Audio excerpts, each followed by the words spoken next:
Just waiting for a green light here, folks. Sorry for the short delay. We were upstairs in another meeting for a couple of hours, so we'll get going here momentarily.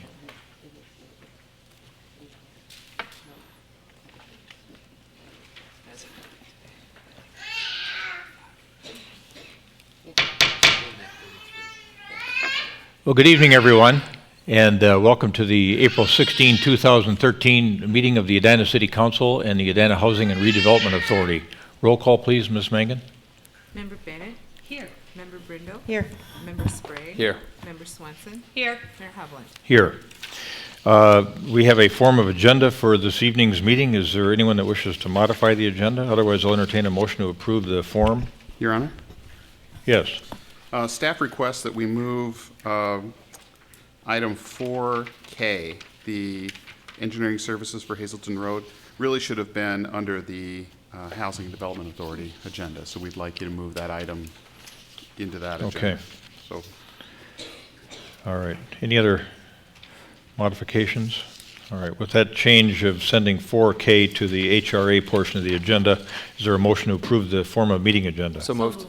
Got a motion and a second on the meeting agenda. Discussion. All those in favor say aye. Aye. Aye. Opposed say nay. Carried. Next, we have the adoption of the consent agenda. There are several items there. Is there, Member Brindle, you wanted to remove 4C, Yes, please. and I wanted to pull 4D. Anyone else? I had D. You had D, okay. Okay, very good. Is there a motion to approve the balance of the consent agenda with the exception of 4C and D? So moved. Second. Got a motion and a second to approve the consent agenda with the exclusion of 4C and D, which we'll take up in due course. Discussion, all those in favor say aye. Aye. Aye, opposed say nay. Carried. All right, Member Brindle, 4C. Thank you. This is the joint powers agreement with the City of Richfield for plumbing and building inspection services. And I just have a question on this, and that is whether the City of Richfield has acted on this yet.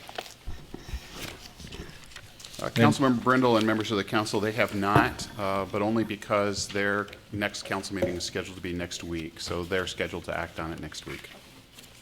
All right, thank you. With anybody else have a question on this one? Well, with that, I will move 4C. All right. We got a motion and a second on 4C, approving the joint powers agreement with the City of Richfield. Discussion, all those in favor say aye. Aye. Aye, opposed say nay. Carried. And Member Swenson, you had the next one as well, I was just going to 4D. ask the timeline for the quality of life survey as to when it would happen, preliminary results, and then the more detailed results. Thank you, Member Swanson, members of the council. If we are able to finalize the survey questions, the plan is to begin in the field work the week of April 29th, and Decision Resources should be able to come back to us with its first report by the end of May. Cool, okay. That was my only question. Jim, your mayor, did you have something? I did, and this is just a little food for thought for the council. We've been on a 2-year cycle here on doing this quality of life survey, and I just wanted, based on what we come up with this time in terms of survey results, I'm wondering if we should stay on a 2-year cycle or go to a 4-year cycle based on a couple of different factors. Member Sprague? Nothing we have to decide tonight, but just observations would be nice. Just to remind us, we chose this because this synchronizes with our budget cycle. So we can use the information, leverage the information in order to set our budget priorities. But in addition, in the last 2 to 3 years, we've been doing a lot of different planning measures from parks to, I mean, there's just been a lot of changes. And so I think the data is highly useful in these changing times for us to make ongoing strategic decisions. That being said, I think we should monitor the cycle in the future. Right now, the 2-year cycle seems to me to be relevant again because of the heavy strategic initiatives we're working on, and also the fact that we had not done these surveys for so long on a timely basis. Very good. I would Thank concur you. with Member Sprague. Member Bennett? Thank you. Oh, you got the bulky, Yeah, the microphone that won't turn on again. Here. Okay, thank you. Yes, I think we do have to keep in mind that the only previous survey was done in 1999, and I think that we are using the survey dollars very responsibly and wisely to cover both the general consistent topics so that there's a measurement, but also emphasis on different topics with different surveys. So I think I would be happy to revisit it going forward, but at this point, the 2-year cycle seems a very smart one. Good, thank you. Member Brindle, any comment? No, I did have the same thought of, didn't we just do this? So I think monitoring it going forward, just to know where that nexus is of being able to extend that time. All right, good, thank you. Member Swenson, you want to move the matter? So moved. Second. We got a motion and a second on 4D. Discussion, all those in favor say aye. Aye. Aye, opposed say nay, carried. Well, we have a real pleasurable event now. Officer Dave Lindman is going to be recognized as our Officer of the Year. Chief, come on forward, and there's a lot of folks in the audience that are here and excited for Dave, and we are as well, so let's make this terrific presentation. Put a little pressure on you. Yeah, I'll be okay. Talk them up a little bit, Yeah. or a lot. Thank you. All right, Thank you. thanks, Chief. Go ahead. Good evening, Mayor, members of the council, city staff members, community, and guests. Before I jump right into the Officer of the Year Award, I do want to mention that it is National Dispatcher/Communication Specialist Recognition Week. As most of you know, our dispatchers are the first voice that you hear in an emergency situation. They do a great job for both Edina and Golden Valley. I would ask that if you get time, you thank the dispatchers for their role in the emergency system. Thank you. So, moving forward, tonight I have the honor of awarding the second annual Mike Satari Officer of the Year Award, sponsored by the Edina Crime Prevention Fund. This will be a brief presentation, just about 5 minutes, but as you will see, it is inclusive of several years of work by the officer that was selected. For those of you that are not familiar with the Edina Crime Fund, it is an independent corporation that is funded solely by the contributions made by the public. These contributions channel over $55,000 a year into police department programs. Without these funds, the Edina Police Department would not have our K-9 program. We would not be able to continue programs such as Police Explorers, Night to Night, or Police Bike Patrol. I agree. The Crime Fund also sponsors rewards for information leading to the arrest and conviction of certain crimes that occur in Edina. These awards are credited for leading to many arrests, sometimes many years after the original crime occurred. The Edina Crime Fund recognizes the outstanding work of one officer each year with an annual award. The award is named after former Edina Police Chief Mike Satari. Chief Satari believed in a strong work ethic. During his 10 years as chief, Mike Satari always went out of his way to recognize the good work of his officers. So tonight, I have the honor of presenting the Officer of the Year Award. Nominations were solicited from the police department and also from the community at large. The nominations were then presented to the Crime Fund for final selection. The officer that was selected received 2 separate nominations, one internally and one externally. The external nomination was submitted by an assistant United States attorney. I would ask that you hold any applause until the end of the presentation, but at this time I would like to invite Officer Dave Lindman to the front of the room. And he can just stand up here. There is no way a brief presentation can encapsulate why this award is being presented to Officer Lindman, but I will do my best to give his work proper recognition. I will start with some of the comments made by the Assistant United States Attorney that nominated Officer Lindman. She starts with, Officer Lindman is one of the finest law enforcement professionals I have ever met in my career.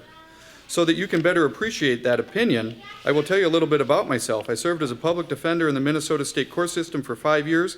I served as a county prosecutor for 4 years, and I've been an assistant to the United States Attorney for over 10 years.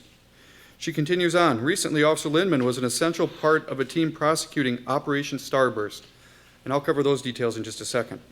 The conviction of 28 members of the targeted organized crime group in Starburst was a significant victory in the war against Minnesota's financial fraud threat. On the witness stand, Officer Lindman is unflappable and possesses a natural ability to relate to the jury well. During undercover operations, Detective Lindman's determined and confident manner is often relied upon to successfully accomplish the mission. The nomination form continues to its conclusion and states, Dave is one of the many unsung heroes that go to work every day to contribute to the public good, never asking or expecting to receive recognition. However, Dave is being recognized for his work, whether he likes it or not. He spent 4 years of his career working with the Minnesota Financial Crimes Task Force, specifically on this case titled Starburst. Starburst was a case that started in Edina in 2009. After making local arrests here in Edina, large volumes of information were discovered relating to an organized crime network that was based in the Twin Cities but operating internationally. These arrests allowed for the development of multiple informants that were worked and managed cooperatively between Edina and our federal law enforcement partners. Officer Lindman was tasked with managing the informants and formulating, performing, and completing countless street operations that ultimately identified key targets of this fraud network. Evidence eventually led this case from California and the kingpin to a country in Africa where a fugitive had fled to avoid arrest. This was truly an international case. That summary does not do justice, but perhaps its results will. 28 people were convicted in federal court. The kingpin was sentenced to 27 years in prison. There were dozens of state arrests and convictions. Dozens of state and federal search warrants were served. $58 million in potential loss was uncovered. There were more than 10,000 victims. Finally, numerous bank employees were identified that assisted this organized crime ring. This allowed our entire United States banking system to be cleansed of corrupt employees, all of something that started in the city of Edina. During Officer Lindman's downtime, he also worked a small check case in the 5800 block of France Avenue that resulted in the recovery of over $200,000 in stolen cars. An employee theft case from Sprint Corporation, or Sprint corporate offices here in Edina. An employee stole $237,000 worth of phones and sold them on eBay. After investigating the case, the suspect's now serving a jail sentence. Finally, Dave worked diligently on a U.S. mail theft ring. Suspects stole mail from the residents of Edina and other cities. The loss was $500,000. Several suspects are now serving jail time, including a resident of Edina, or should we say, former resident of Edina. Most people don't know or see what happens behind the scenes in law enforcement. Our uniformed division makes a presence and a difference on the front lines by keeping our roads safe and responding to residents' calls for help. However, as you can see by Officer Lindman's work, behind the scenes, our officers work many, many long, unpaid hours that no one ever knows about. This is the non-uniformed presence that many of you are unaware of. I am proud to be an Edina police officer, and tonight I have the chance to congratulate one of my officers that brings the pride that I beam with each day. Officer Lindman, your work is impressive. Your efforts to bring justice in the case involving over $58 million is something that not many of us ever get to do in our job, whether it's working in Edina, Minnesota, or Los Angeles, California. You have done something that very few in American society can say they've done, and something that all of us in public service should strive for. Because of your dedication, hard work, and for helping thousands of victims throughout the entire United States, I'm honored to present you with the Mike Satari Officer of the Year Award. Congratulations.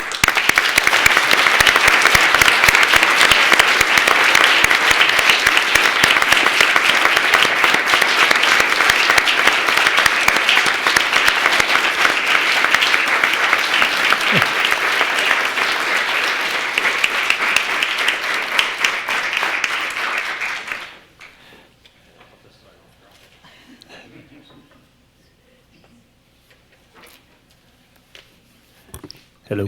Good evening, Dave. Thank you, Chief. Those are very kind You words. can pull that up higher for yourself. How are we doing now? All right. I just have a couple of comments.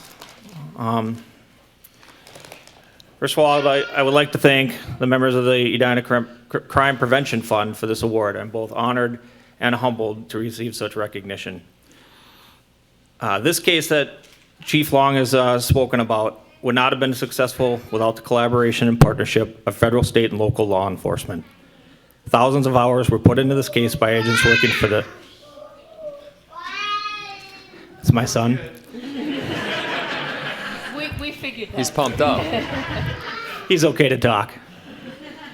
By agents working for the United States Secret Service, the IRS, ICE, Postal Inspection, BCA, Wright County Sheriff's Department, and the Edina Police Department. Additionally, we were fortunate to have an extremely aggressive and dedicated team of Assistant United States Attorneys and their assistants willing to work the same long hours that we did. This also would not have been possible without the support of the Edina Police Department, as our city has had a person assigned to the statewide Financial Crimes Task Force for more than 10 years.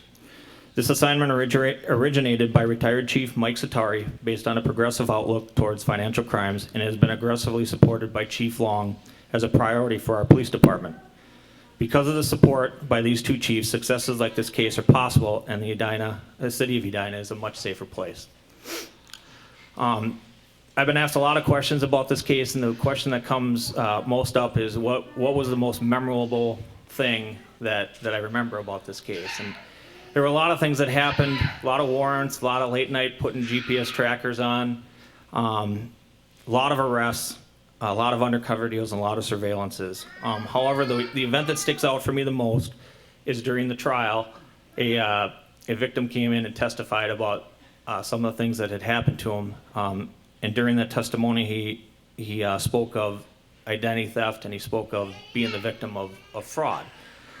And after he got done, he pulled me aside and thanked me and the group for the work that we had done. He went on to say that his identity had been routinely stolen by this network over the last 10 years, and they had been living in fear, not knowing who they were, why they continued to prey on him, and when he would next receive notification of their work in the form of a collection notice.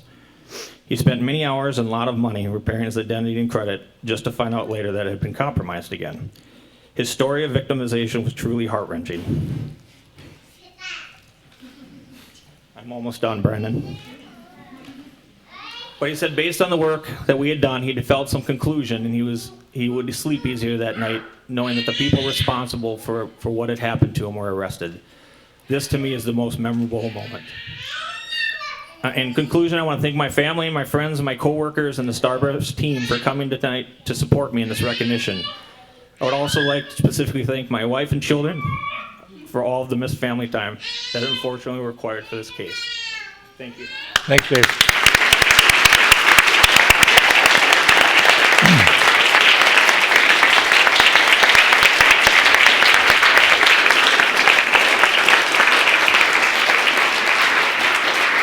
Congratulations. I think they want to take the photo.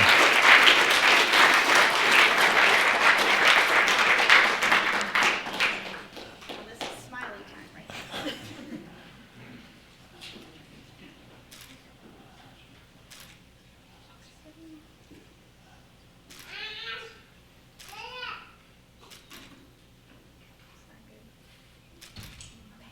Thanks again. Thanks for your wonderful work on behalf of not only Edina, but everybody in Minnesota. Thanks. You.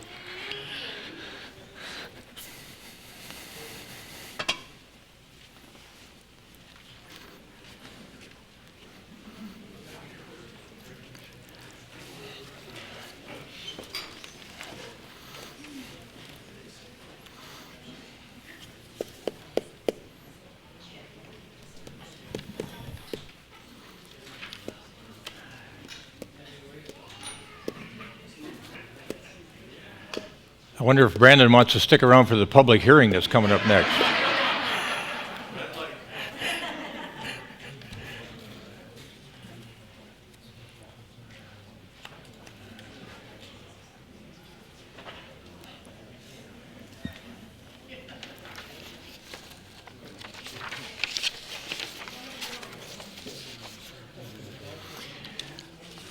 Well, we have two public hearings this evening, and the first one let's see, temporary liquor license here. I've got that one. I put it in the wrong spot. All right.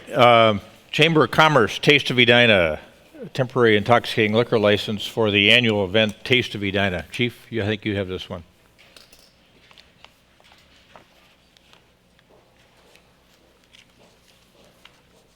Thank you. Good evening again, Mayor, members of the council. This is an annual request from the Chamber of Commerce to receive a temporary on-sale intoxicating liquor license and special permit to hold their annual Taste of Edina event. This has become a traditional event in Edina that is well managed, very popular, and causes very few problems. The event will be held at Centennial Lakes Hughes Pavilion on May 16th between 4:30 and 7:30 p.m. They have fulfilled all the requirements, and I would recommend that the license be approved with the condition that the sale and consumption of intoxicating beverages be limited to beer and wine, as it always has been. All right, good. Questions for the chief? All right. So moved. Terrific annual event. All right, we've got a public hearing here. Go public hearing. Yeah. To open the public hearing. Sorry. All right, we're going to open a public hearing on this request for a temporary intoxicating liquor license for the Chamber of Commerce. Your Honor, we have Lori Severson in the audience tonight. Do you Oh, is wanna Lori, say a where is few Lori? words Oh, there she about, is, behind the, Do you want to say a few words about the event? And sure, come on up, Lori. This is your chance to Promo. Yes, before I talk move about the on. event. Good evening, Lori Severson, President of the Edina Chamber of Commerce. As Chief Long explained, May 16th is our annual Taste of Edina.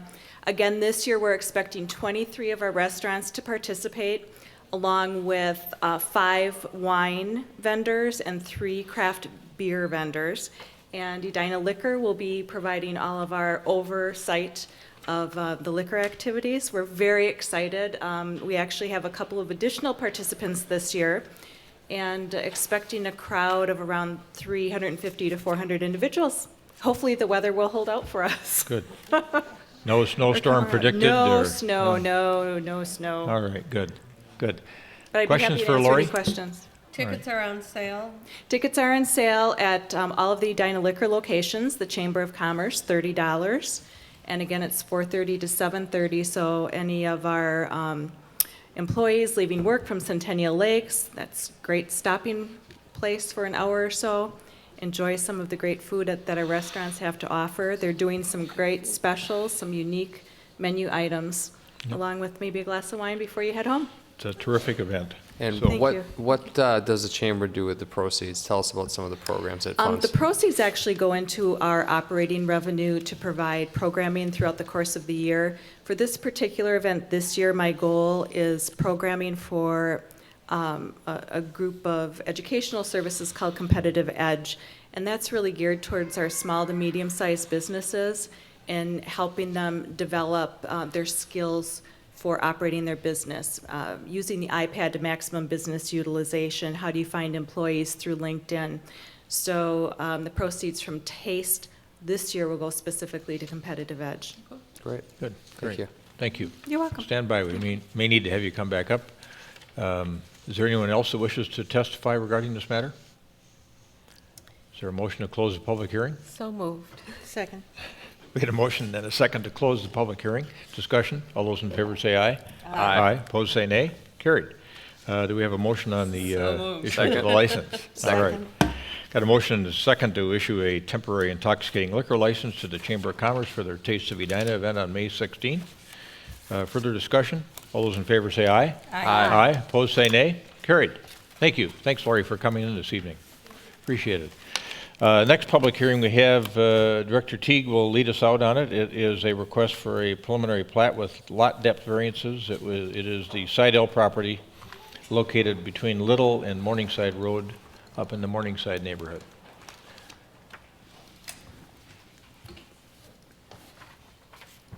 This has been to the Planning Commission for preliminary approval and now is in front of the council. Thank you, Mayor. Director Teague? Members of the council. A site that I believe you're all familiar with up in Morningside on the border with St. Louis Park on Morningside Road and Littell Avenue. 2 existing homes exist on the site. There are 6 parcels in all. The site is heavily wooded with steep slopes running through east-west and then along the west lot line.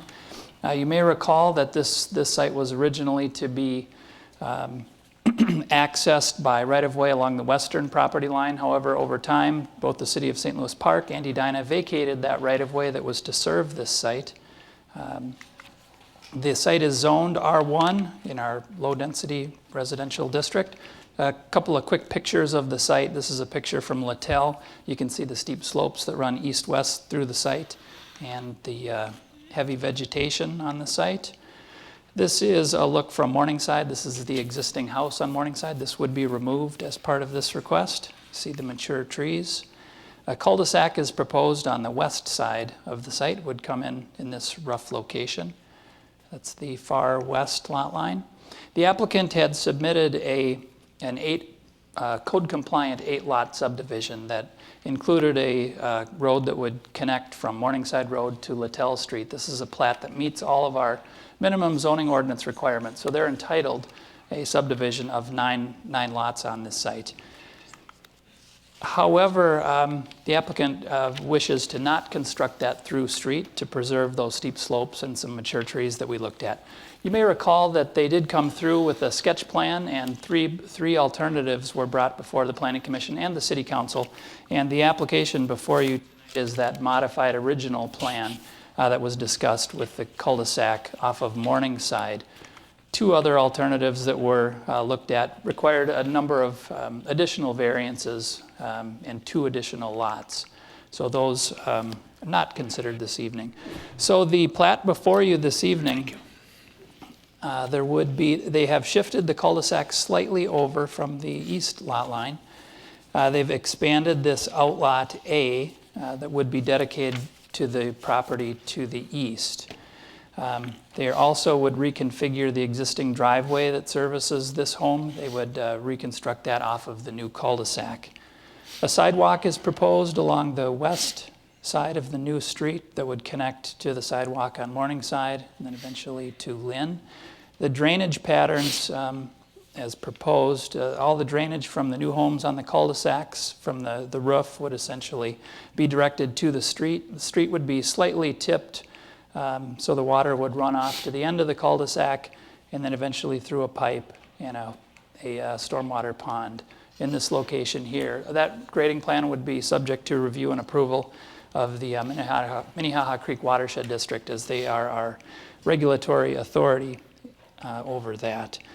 The applicant has proposed on their plans a conservation easement. That's indicated by the dashed line here, everything toward the back solid line. There is about 50 mature trees that would be placed in a conservation easement. This area from the dashed line to the outer area, the applicant is not suggesting a conservation easement in that area. That line represents the grading limits for the project as the street is constructed. A traffic study was done by WSB as part of our original review of the request, and the conclusion of that study is that the existing roadways can support this project. It's just 6 additional homes, and that the location of the cul-de-sac in this location, further away from the intersection to the west, is the safest in this case. Park dedication is required for 2 additional lots. The existing is 6, so in theory, they have paid park dedication on those 6 existing lots, so 2 additional park dedication fees would be required. So the request before the City Council is a subdivision or preliminary plat to create the 8 new lots out of the existing lots. There are 3 variances requested for lots 4, 6, and 7 for lot depth. Those are requested in order for that cul-de-sac to be constructed. So the primary issue for consideration here are the variance findings met to develop the site with a cul-de-sac rather than that code-compliant lot. So the goal here, is to minimize impacts to the site, minimize the impacts to those steep slope areas, and preserve some of the mature trees. So staff and the Planning Commission find that the variance findings are met. The practical difficulty here is the steep slope that runs through the site and the existence of those mature trees. We feel that the variances are reasonable. The circumstances here are unique. This is the last large area of redevelopment possible, especially in the Morningside area. While the subdivision would impact the neighborhood, the variances themselves for the lot depth wouldn't have any impact in the area. Again, they're not requesting additional lots from what's allowed on that code-compliant subdivision. So in conclusion, staff is supportive of the variance to develop the site. This was reviewed by the Planning Commission. They also recommend approval. They added a couple of conditions, and they're suggesting that in addition to the conservation easement from this dashed line, that an additional buffer of 20 feet be established that would, anytime any construction were to occur on these sites, that fencing would have to be installed to make sure that there's no construction equipment stored in that area or no construction vehicles would impact the trees. So they added that condition. They also suggested that the requirement that the homes be installed with a sprinkler system be modified to read, if it's required by the fire marshal. And they also suggested that a landscape plan showing the trees in the right-of-way be submitted. Some of their renderings did show some landscaping within the right-of-way. So with that, again, staff and the Planning Commission are recommending approval subject to the conditions that are outlined in the resolution. Member Sprague, the member Brindle. Thank you, Director Teague. If this were to be approved, how long would they have to build before the approval lapse? They have 1 year to file the plat, at the county. Once that plat is filed, there is no deadline for constructing. The lots exist. They obviously have to build the road in order to build on the lots. Thanks. Member Brendel. Just a question of clarification, because I think there's a typo in the second paragraph that I can't make sense of. So in the first sentence of the second paragraph of the report and recommendation, the proposed plan includes a reduced right-of-way from 50 feet to, 40 feet. okay, all right, great, thank you. That's what I needed. All right. Member Swenson. On number I on Outlot A, does the additional property just follow that to the end, to the back of that lot and stop there? That's Outlot A, correct? Correct.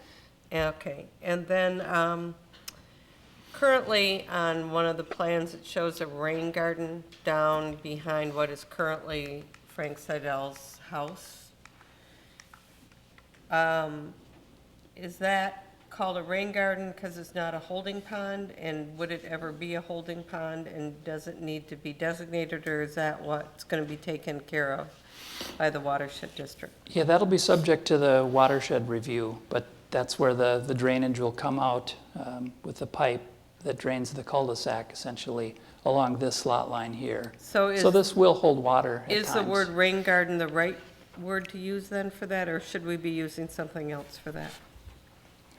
Yeah, it could be a, It would only be rain garden Well, if no, they're but native. if he doesn't live there, I know that Frank knows that it's going to be for the water coming down, but let's say 10 years from now, they don't live there, and then it says rain garden on the plan, and those people want to put in a swimming pool or something, what happens, is my question. yeah, we might want to establish a drainage utility easement over that area to maintain, to make sure that it is. I think we have to do something, just because we know that we're not all going to stay in the same house in perpetuity, so, other than his mother who has. Yeah, I might ask Director Hool to comment on that. Council, that would be an infiltration basin, a rain guard, or a dry detention area, but you would definitely have a drainage and utility easement over that area so that they couldn't develop or put structures in that area.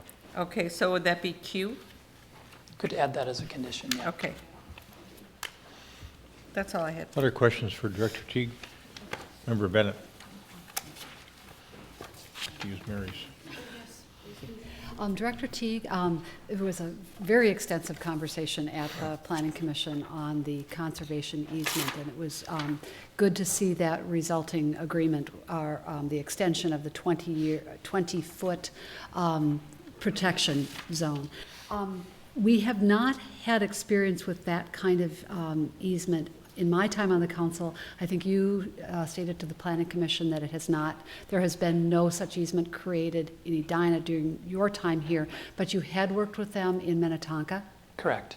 What and is- Edina has, prior to my time, there have been similar type easements established. What are the types of provisions or the types of protection strategies that are usually included in that agreement? Yeah, you're not, you can, it allows you to clear out dead vegetation, things like that, but the significant trees would be protected and the slopes would be protected. I could ask Attorney Knutson, who's actually worked on a draft of that language for us. That conservation easement, should that be required here this evening, that would be brought before you at a future council date to approve that language. In any home design or plan, which I understand is not before us, would need to acknowledge, be designed with that in mind, correct? Yep. Great, thank you. I think we had a conservation easement a few years ago on a piece of property on Arrowhead Lake, north end of Arrowhead, but could take a look at that too. I had one question. The cul-de-sac on the hill. The new Right. yeah. Right. Mhm. Condition 2H was revised, which deals with the conservation easement.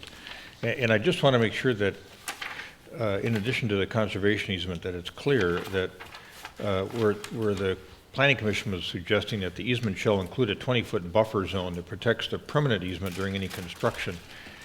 That, you know, it's clear in its meaning so that it doesn't become an impediment to the sidles or development, or else and it also makes sure that it protects things during construction. So I'm wondering, you know, does it apply, the buffer apply on a parcel by parcel basis? So when they're working on a particular parcel, pick one along Morningside Road, we saw the line that you had on the one drawing of the actual conservation easement line and then the proposed buffer line. Are they going to have to run that buffer line all the way down, or is it going to be just down one or two lots, or just on that particular lot? I think there should be some clarity there as to what's required. Certainly, we can work that out as part of the agreement. Another option is just to simply extend the conservation easement another 20 feet. Well, let's hear from the folks that might want to testify about that and whether that's something that's acceptable, or if the public has an interest in that extension. I have a question. Yeah, Member Brindle. Thank you. It was mentioned earlier that the purpose for the buffer zone is to prevent the parking of equipment back there to protect the trees. Is using the words buffer zone enough to make that clear that that's what that buffer zone is for? Where would that clarification be? Yeah, that's where I was suggesting maybe that the conservation easement needs to be expanded another 20 feet. In speaking with some of the attorneys at Mr. Knutsen's office, there's some question about whether you can include a buffer zone outside of a conservation easement because it's not covered under that agreement, that it might have to be a condition that we just simply add on to the approval that says anytime there's construction on that site, it needs to be protected. Now, enforcement of a condition like that becomes problematic over time. Should a lot not be built within the first few years, there may be staff turnover. A condition like that might be difficult to track. Is it understood that you cannot park equipment in a conservation easement? If it's written that way, it would have Part to of be the agreement specific. that they're going Okay. to strike. That All Attorney right. Knutsen's working on. Let me ask Roger a question. Based on what Director Teague just said about the council possibly considering extending the conservation easement to the, I'll call it the buffer line, as opposed to the dash line that's on the screen now. Could you have a two-tiered conservation easement so that if the buffer line were in place as the conservation easement line until such time as the neighborhood were fully developed, it could then be removed and you'd retreat to the original conservation easement line by virtue of agreement and adequate documentation? Sure, if you can define those terms. What goes into this easement is it's not pre-written. We have to write it. And we can put in there what Okay. you want. Well, let's wait and hear what people have to say about it, but thanks for... Mayor, using just it, understand that Member point. Frank. That seems, so as the lots are taken down, then the easement retreats back to the dotted line. Right. And therefore, it's in place permanently until such time you don't have to worry about compliance. It's already on the map, but then it shifts automatically when the construction is complete. Right, and you could do it lot by lot, or you could wait until the whole acres du bois were developed if it were approved. So anyway, give that some thought as we visit here. Member Bennett. If I may, still the microphone. It just won't turn on, Ms. Benrod. Okay, now it is, but it doesn't turn on. Oh, when you've I, got it doesn't like, turn on when I press on it, and it doesn't turn off when I press on it. You've got like kid locks in the car. Yes, They're not going to let you yes, roll the window there's a down. kid lock on this microphone. I thought that the Planning Commission discussion on this was really careful and thoughtful. And to my hearing, what they are describing is the fact that just the conservation easement alone, which is in trade, as it were, for what the code requires or what they are, what the Seidel family can build of right, which is a street with the lots along it, and that in trade-off for building this cul-de-sac and saving then the slope and the trees that are necessitating or the factors in favor of allowing the cul-de-sac, that the easement is required, necessary for the preservation of those features. But because tree roots, there is the spread of tree roots can go out right, at least to the tree canopy, in some cases beyond that. I think pine trees in particular are noted for shallow, wide-spreading roots. That without that buffer zone or an extension of the easement, whichever proves to be legally effective as well as practical, the risk is just too great that not only during the construction of the original homes, but also reconstruction activities going forward, the basis for the entire variance in the cul-de-sac and in the lot widths would be destroyed. So to your point of having something that will go away when construction is complete, I don't think that that will offer the protection that the planning commissioners were talking about to the content of the easement, the trees and the slope. And I also noted there was some discussion about even landscaping. I think Chair Staunton raised that question of landscaping. And I would imagine that there are types of landscaping that would not disturb an easement, but I would also think that if someone is going to carve in retaining walls or construct anything that again would dig below that surface and possibly damage the tree roots, it would seem that that would be the kind of activity that would be prohibited by the easement. Yeah, I think I tend to disagree with you. I think what the Planning Commission intended was that the so-called buffer zone be in place until construction was completed, and then there be a retreat to the original conservation line, or if there was ever any construction done in that buffer zone, it would apply again. So anyway, let's hear what folks have to say about that. The first lot on Morningside is a good example. If you could get that drawing back up there, one thing that you could worry about, I suppose, would be that the way that cuts in towards I think it's towards Morningside Road, you might not be able to use part of your backyard for a swing set or some kind of child's apparatus that the kids would use to play on. You couldn't build a tree house. Those are the things that I would be concerned about. How did they technically set the line? I mean, Well, they didn't. What they did was they took the dotted line and said 20 feet from the dotted line. No, I'm asking about the original parameters for the conservation easement. How did they technically set that? Was that in consultation with an arborist, or how did they determine that line? Why don't we hear that from Mr. Seidel when he comes up? Okay. I think it was set up to protect most of the mature trees that are in place. The testimony is, at the Planning Commission was that the dashed line was for the trees that would be protected, but that the contoured line reflected what the engineer, the consulting engineer, assumed based on housing styles and construction. And that was why there was such detailed conversation again at the Planning Commission about this buffer zone, because the solid line is really theoretical. It's based on the contours, it's based on possible construction that will occur, but it's not based on known, because the lots haven't been created, sold, or designs developed for their development.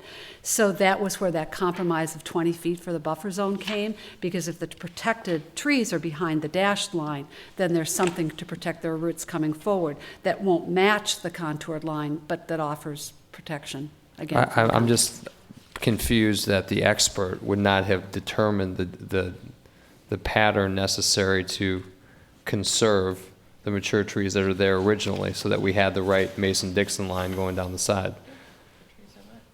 I know they're marked, but we're talking about the root structure, and so to me, that would have been the expert who delineated within this amount of space, you can guarantee, regardless of the construction activity, that the trees will be protected. That's where the line should be set. Then you don't need a buffer zone.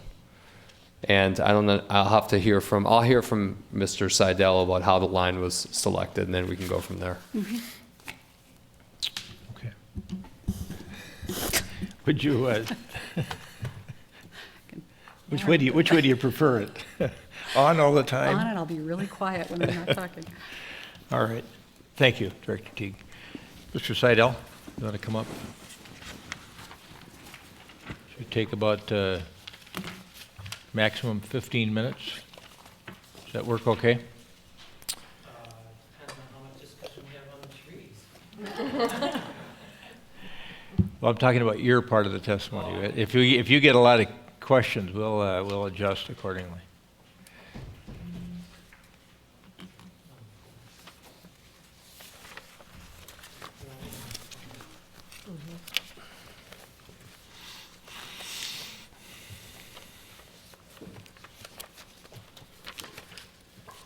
Good evening, Mayor Hovland, members of the council, city staff, fellow Edina citizens. It's good to be back in front of you. I've done this a few times now. I don't think there's anything here that's going to be new, but I just wanted to spend a couple of minutes, first of all, introducing myself. I'm Frank Seidel, live at 4232 Oakdale Avenue. I'm on the north side of this proposed subdivision. I've got some family members with me tonight. I have my brother Phil Seidel and his wife Jennifer. I have my wife Carol Seidel, and my sister Tina Rohde is here, and my civil engineer Pete Knable is here.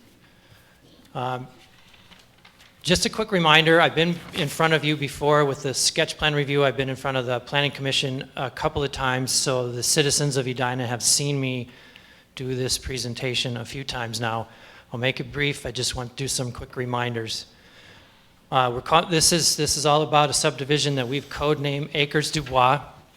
The Du Bois name comes from my dad's middle name. His middle name is Du Bois. And I believe, loosely translated in French, it means of the forest. So it seemed like a fitting code name for what we were trying to do here. The Seidel family are 50-year residents of Morningside. We really feel that longevity has caused us to understand kind of what the needs of the neighborhood are. We want to try to do the best. That's the reason why we've stayed involved in this process rather than selling it out and turning it over to a developer. The main idea was to create a legacy for my father, who really believed in larger lots, room for kids to play, trees, grass, serenity, privacy. Also for my mother, who has more of a financial bent on it. She wants to maximize the value to pass on to her children. Family's main goal is just to maintain the uniqueness of the property going forward. Oops. Just wanted to remind you that we did have a conversation about the character of Morningside. I won't go back into it again, but that was discussed at length. Basically what we determined was that Morningside's a very eclectic neighborhood. No two houses are the same, and it's more about community, not house style or size. As Mr. Teague said, we have a conforming concept. It's an 8-lot concept. It needs no variances. My understanding is that we're allowed to build this. We don't really want to build it. We don't think it creates the kind of concept that we're looking for. It doesn't carry on the legacy of our parents the way we wanted to, and we think it disrupts the neighborhood pretty tremendously. We've got many neighbors that agree with that as well. So this is the preliminary site plan. It's the original revised option from the sketch plan review. Quick reminder, it's 8 lots. I think Mr. Teague might have misspoke and said it was 9 lots. It's not, it's 8 lots. There's 6 on top of the hill being accessed by a cul-de-sac off Morningside Road, 2 on the bottom, 1 new one off Littell, and a house that Carol and I currently live in, which will remain. Features on this that are important, we've narrowed the right-of-way of the street to 40 feet, moved it further away from 4408, maintained the west side boundary, so we've created a bigger outlot on the east side. We think this is the best use of the natural topography. We've got a runoff water management plan that you talked about, and we've made it walkable with sidewalks in front of the houses. We really believe the advantages to this are that all the lots are 75 feet wide or greater. We listen to the neighborhood. We read the newspapers and hear all the items that are going on about the controversy around 50-foot lots and the house styles that are being built in that. We have the opportunity here to not have 50-foot lots in this cul-de-sac or in this plan, and we feel it's important that we don't. The family feels good about that. The 4408 house, which is one of the ones that's most affected, that's here in the plat, we've been able to keep the other houses 88 feet away from that or more, which we think is pretty good. It's really lower housing density than the surrounding neighborhood. Really, it only requires 3 minor variances, less traffic than the through street, and really maintains the uniqueness of the property. Here's some of the issues we've addressed in this plat. A lot of these came out of the meeting we had with you before. First of all, like I said, no lots are less than 75 feet. We talked a lot about walkability. There's a public sidewalk in the cul-de-sac to invite people to come in. We determined that the connecting sidewalk down to the city lot down here on Lynn and Littell is not necessary from the cul-de-sac, and that because there's a sidewalk that connects it. And I think Councilmember Bennett, you brought up in the last meeting that you were concerned about the walkability of this hillside on Morningside Road, and we absolutely agree with you, but that's St. Louis Park property on one side and City of Edina property on the south side. So really nothing that we could do in our situation here would affect the walkability up that hill. If there's anything the council can do to get a sidewalk built on that hill, we'll support that 100%, because we think that's a very dangerous place to walk as well.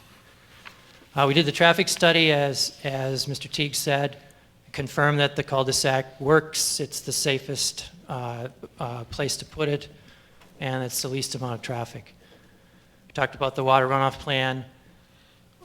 There was a little question about what to call it.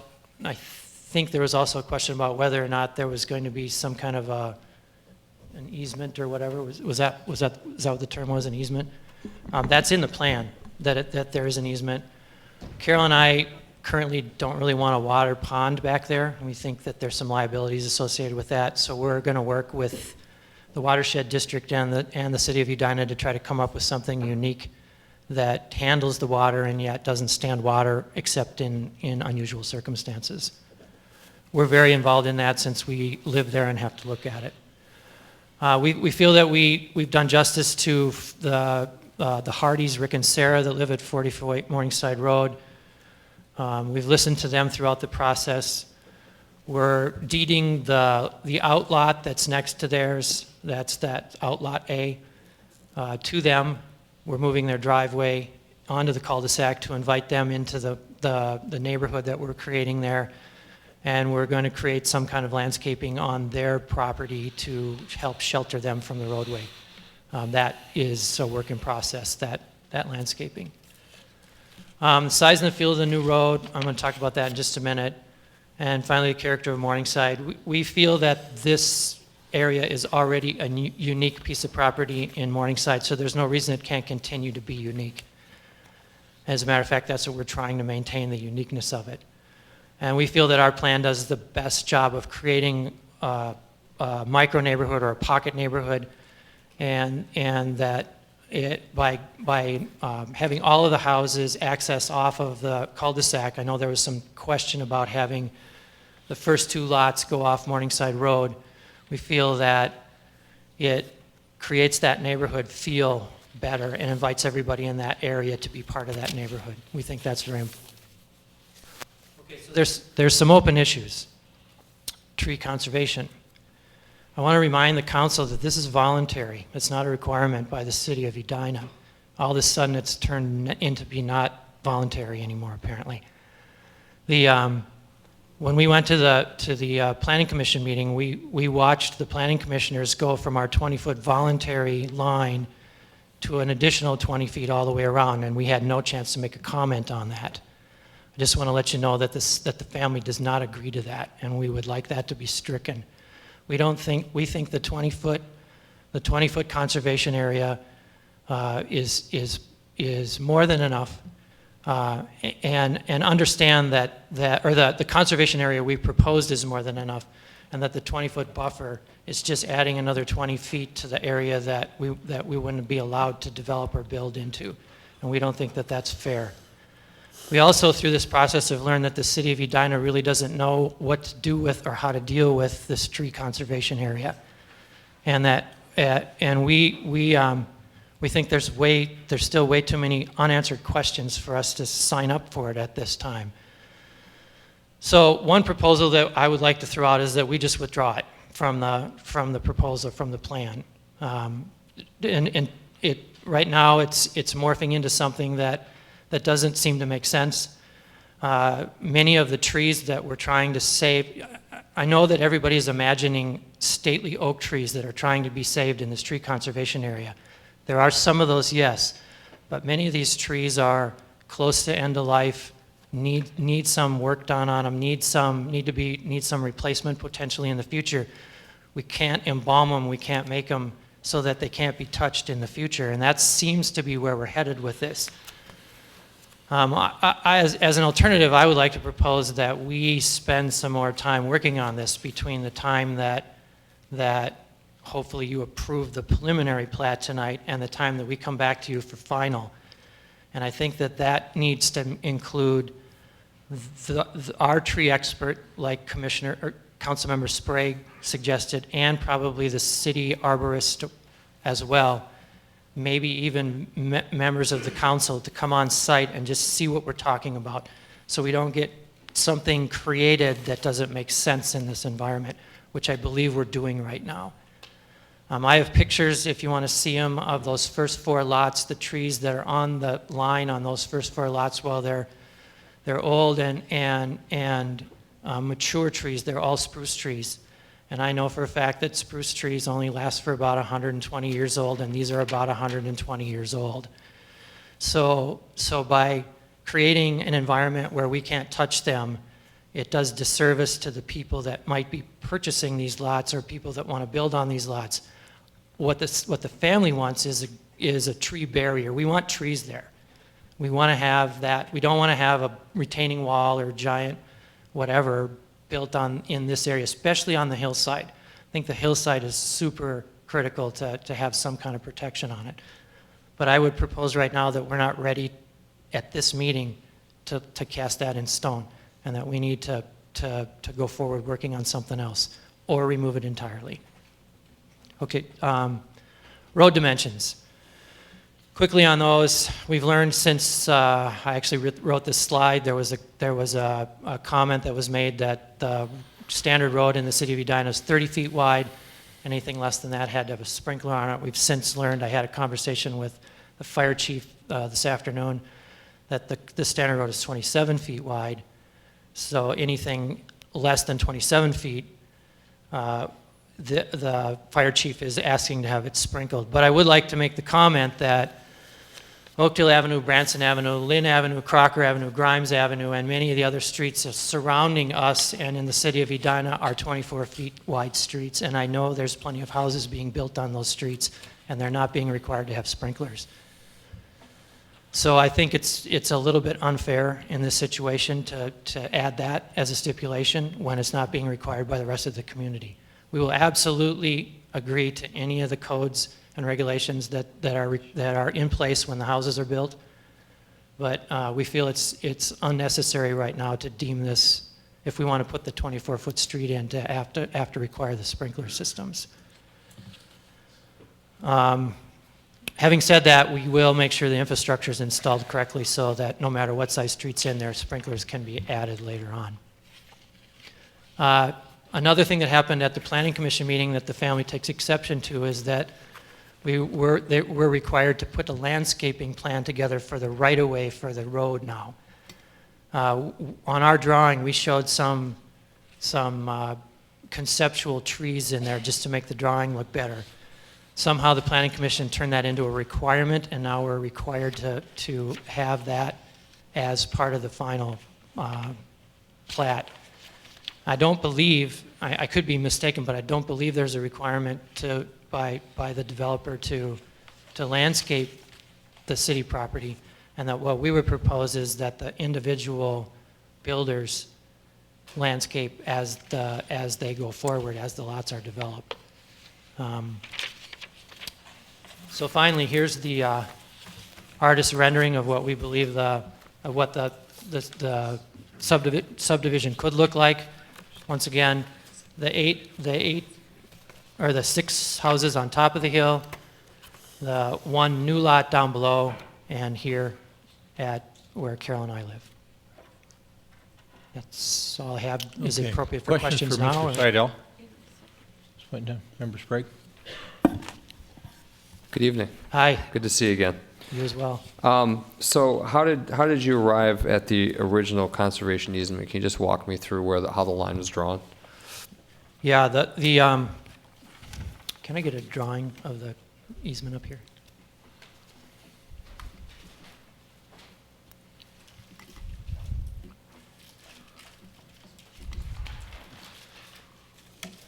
I think if I put this here, does that work? Is that where it's supposed to be? You're okay with that? Everybody sees that? Okay, this part right up in here, this is the hillside. And this is where the majority of the mature trees are, right in here. We set that based on the slope of the land, the size of the house pads that we were proposing to put in here. And remember that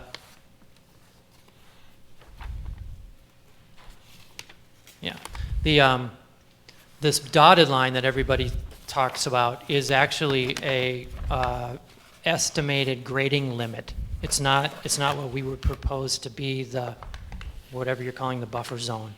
It's just where we thought the grading would end.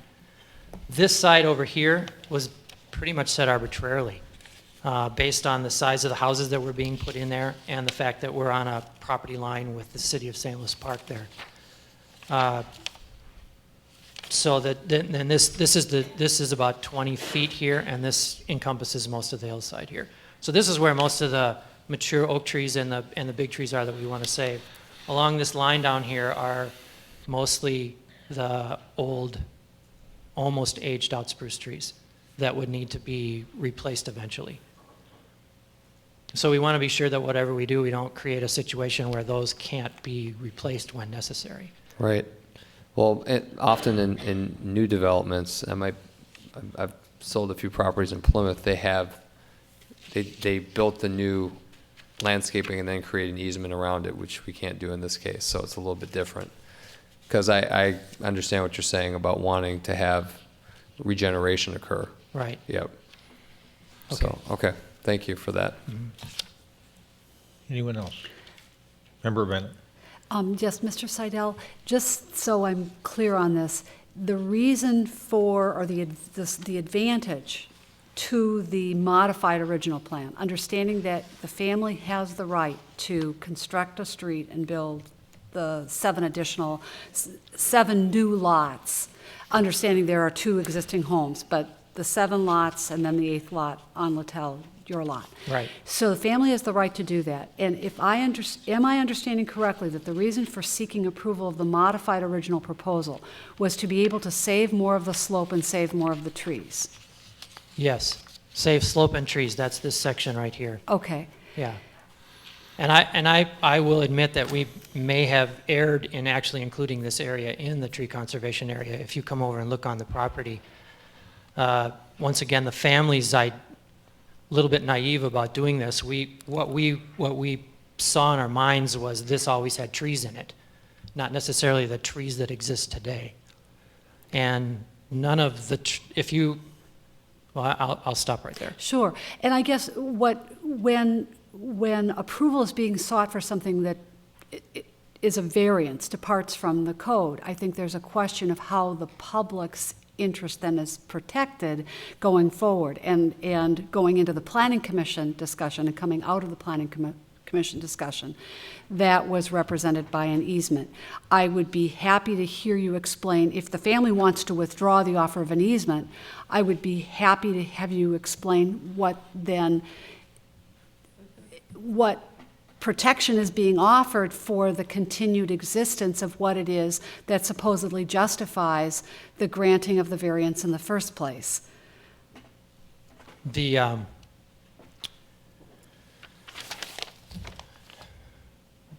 family doesn't necessarily want to eliminate the tree conservation area. What we want is some reasonableness put around it. What we've seen is our concept of the tree conservation area get morphed into, now we have to protect the area all the way around, outside of the tree conservation area so that the trees don't get hurt. And pretty soon, where do you stop? So what we're proposing is to spend a little bit more time, spend a lot more time potentially between now and the time we come back before you for final, to really put some guidelines around this. We actually, Pete had to go get the conservation regulations from the city of Minnetonka. There wasn't one that existed in Edina. Mm-hmm. You know, so how could we have known what we were getting ourselves into if there wasn't one that even existed? So I'm saying that if the council won't grant that, where we spend some time putting some reasonableness around this, really understanding what it means, then it doesn't make sense to even have it there. But part of having it is what you offer for, part of having it is what you are offering for a change in plan to go to a cul-de-sac to protect the hill. So I think what Member Bennett was, the point she was trying to make is, I get that it's morphed into something you weren't anticipating. However, you can't necessarily just say, well, then we don't want to have it to do this. Well, then the question is, then what's the good of doing a cul-de-sac? Maybe the straight street should be the way to do it. So I think I understand that you're maybe interested in working with establishing a reasonable easement, is what I think I maybe hear you saying. Right. But it's not always, well, if it doesn't work the way we want it to work, then we want it removed. That doesn't always happen, I think, is what she's trying to explain to you easily. If we may also, do you have sheet 5 with you? Could we put sheet 5 up under the, whether it's electronic or whether it's up under the camera? There was some related discussion about this at the Planning Commission. I don't have sheet 5 with me. We have it, but I can give you, one of us can give you, here. I got it. It's coming. Okay. You see it? Okay.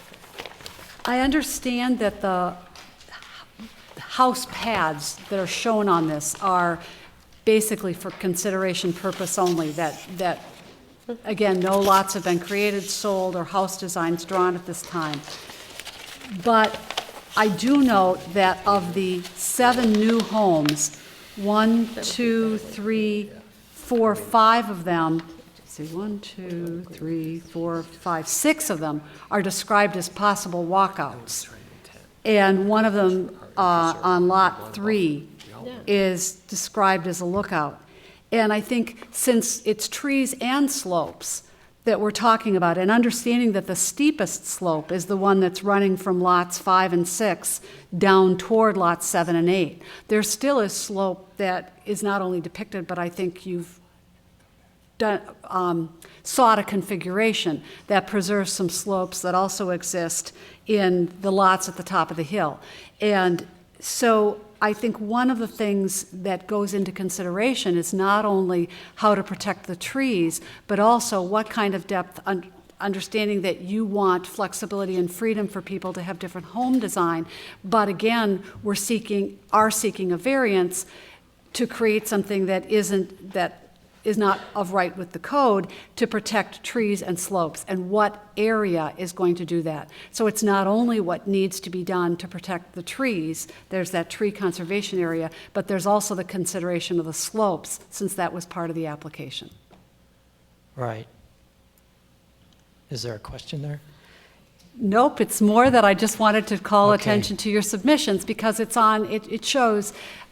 And I think there was, again, discussion at the Planning Commission that depending on what happened with that depth, I think it was part of why the contemplation of the 20-foot buffer took place and why it was added to the condition, because in going back on that property, if there's desire to actually construct walkouts that have a lot of access from the back, there's a question of how much of the topography that's sought to be protected is actually going to be destroyed in doing that.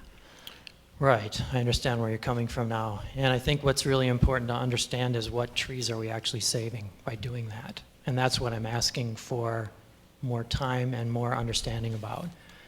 I can see in your minds that you're thinking that here in lot 3, 2, and 1, in our tree conservation area, there's 3 or 4 stately oak trees that need to be buffered so that we don't damage the roots on them. They're not there. The trees that are there are spruce trees that are right on the fence line, and right now there's a driveway that runs over the top of them. So they'll have to be some kind of disturbance to get the driveway out on these 3 lots right here.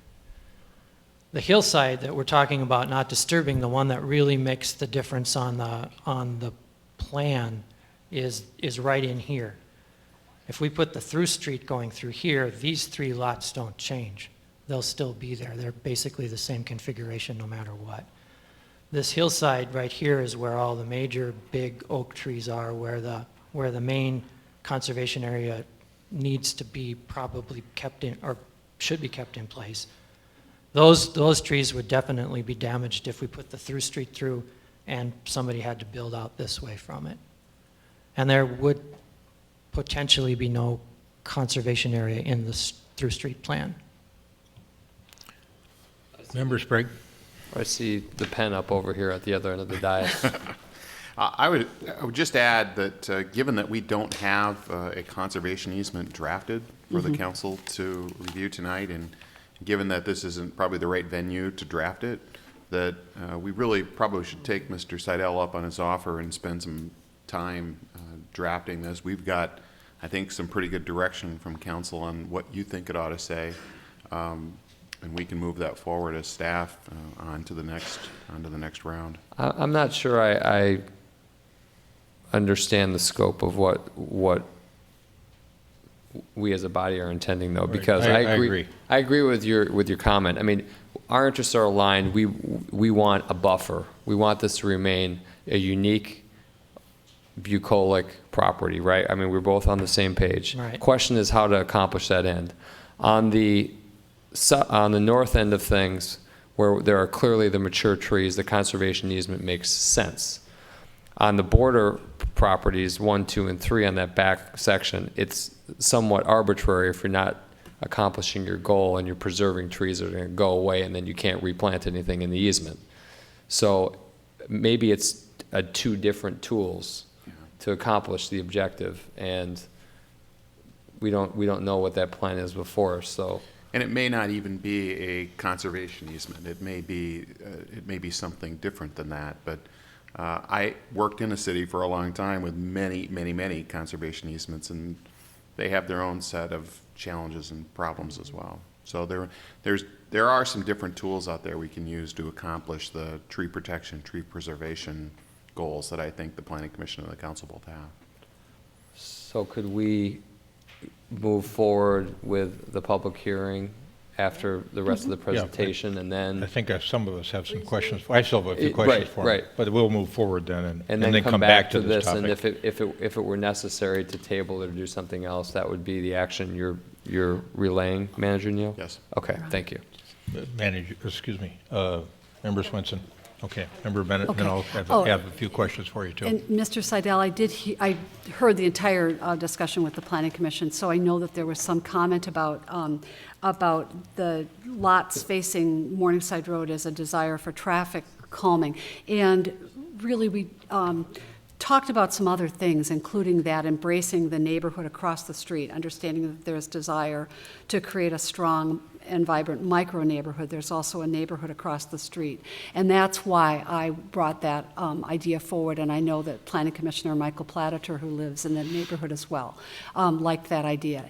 And I was also concerned about the possibility that there could be a fence the length of the backyard of Lot 1. And there will be, I think, it's not your understanding or intention to have that limited in any way. Is that correct? That's correct. Okay, so then that would mean that pedestrians on that sidewalk would be walking the length of a fence, which they do in some areas as well. There also was some testimony about the pattern of the homes on the south of Morningside Road facing the street, but the ones on the north facing the side streets. And actually, that's not completely the case. Crossing the street on Lynn, there are 2 homes that from the north that face onto Morningside Road, and continuing down the block, another 2, and then continuing east of Grimes, I think it's most of the homes until you get to Alden. Continuing from Alden, again, at least it's 1 home, I think a colonial that faces the street. So I understand it's a mixed pattern when you use the word eclectic. I think that is really accurate. There are elements of neighborhood character that you've definitely captured. But I just wanted to make clear that my desire to have those 2 lots turned was for the connection of the neighborhood, as well as not to have a streetscape that was not solid fence, and then also the relief of having parking available and deliveries that could be made from Morningside Road to that house, to those homes. I know we've had some discussion about narrowness of the street, the sprinklers, fire, and having 2 lots that face the street would have helped with that as well. I understand that isn't the proposal you've come forward with. In terms of a sidewalk, I do want to put the information forward that I have been trying for 2.5 years to have a conversation with members of the St. Louis Park City Council about this.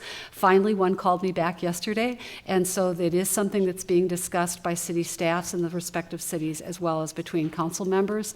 The extension of that sidewalk down the hill on Morningside Road, you're correct, it's both St. Louis Park and Edina.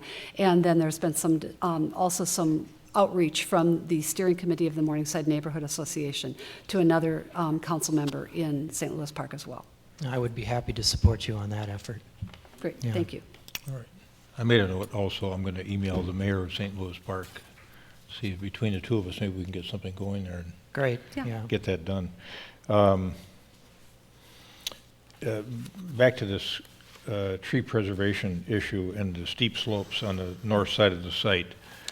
It seemed to me from looking at the notes from the Planning Commission and hearing some of the concerns that some of them had and that you expressed, that you kind of have a common goal in mind, and I think Member Sprague alluded to it, and that is that on the north end of the property where the slopes are steep and there are some mature trees, that part of that potential conservation easement was something that you were pretty comfortable with. Yes, It's now the arbitrary nature of the new the west side. proposed conservation easement on the west line Right. that causes you some concern. Right. So, and it seems to me that the variance request still holds up because you've still got that steep slope to contend with, and even in the absence of the conservation easement, it's something that you still have to contend with from a property standpoint. So I understand that part of it. As I think back about this 24-foot wide road issue and the request that you sprinkler all of these homes, it's in my recollection that at one time you proposed a wider road. It's true, yeah. And you wanted a 27-foot wide road, and Well- it was a planning commission or someone that convinced you that you should have a narrower road into the I think we started proposed development. at 30 feet, actually. 30 Yeah, feet. And yeah. so now you're down at 24 feet Right. to accommodate requests that have been made to you from either staff or the planning commission. No, that they're still, the staff and planning commission, to be fair to them, have always said it should be a city standard road, and there was a little confusion over 30 or 27 Okay, so feet. how did you go about reducing it to 24 feet? Actually, that was from planning commission, this whole concept of a living street and trying to right-size Yeah. it for the neighborhood and to make it similar to the rest of the That's streets in the what I neighborhood. remembered too, is that Yeah. it was a planning commission Right. originated notion to make Yeah. it more of a living street in there. Right, I went out with a tape measure and measured the streets in the neighborhood, and they're all So- 24 And feet. so now, let me finish up one more Yeah, question. I want you to finish this. So Yeah. are you still staying in this? Because I want the answer to, does 27 feet have to be sprinklered? No, it doesn't. Yeah, So- no, I don't We think don't, so. we don't have a provision in our city code that requires That's- the sprinkling, Yeah, and I regardless don't, of the width I don't of think the we have street. one at 24 feet either, but No. someone, now, you've gone along with this notion of reducing it to make it a living street, and now you're being asked to sprinkler the homes on top of it. Correct. Is that correct? Yes. Okay. That's all I need for now. Thanks. Okay. That's- Thanks. All right, you can go ahead and sit down. I think we're going to open this up for a public hearing. Happily.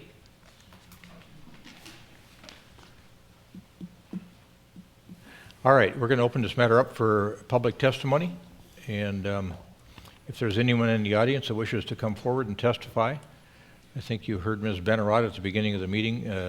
Well, if you were here, you heard her. If you weren't, I'll repeat what she said, and that is you'll have 3 minutes to offer your testimony to the council, and you'll get a yellow light when you have 30 seconds left, and then we'll ask you to wrap up. So unless you have some information you want to put on the center console and use the overhead projector, we'd suggest you use one of the side podiums and give us your name and address.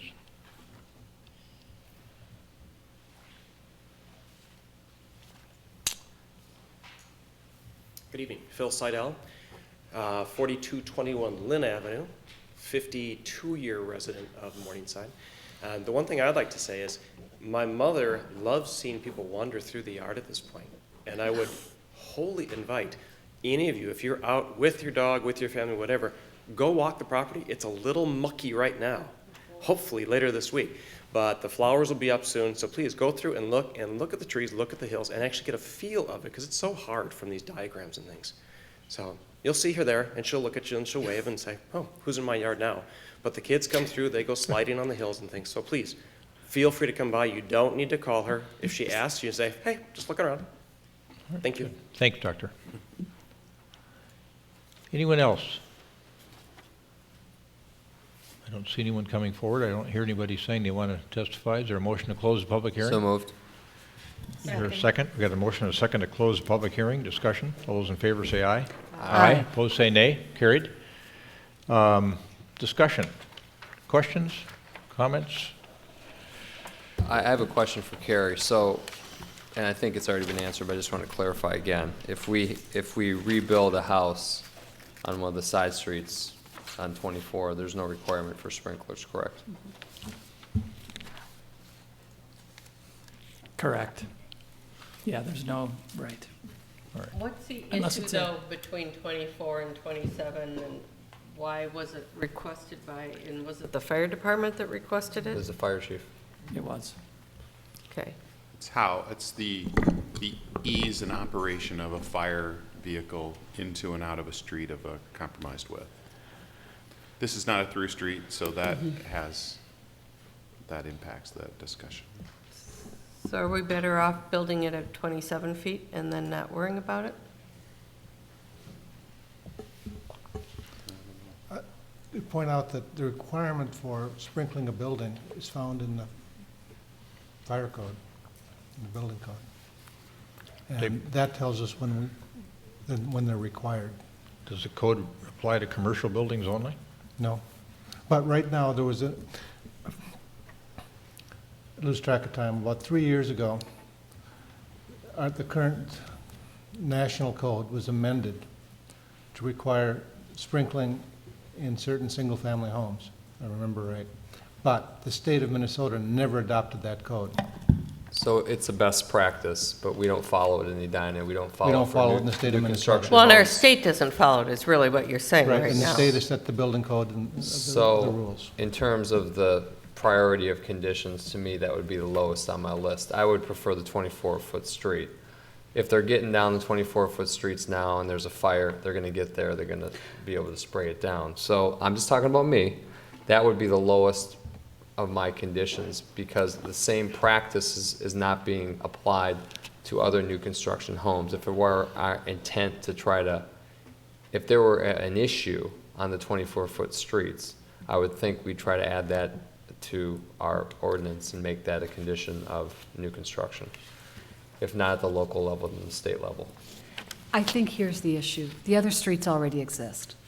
We're not downsizing them, we're not building new ones. So my question is, if we construct a new street at 24 feet, we don't condition sprinklering, and something horrible and unintended happens, what liability does the city have? It's a horrible question, but I think it's something that we have to think about.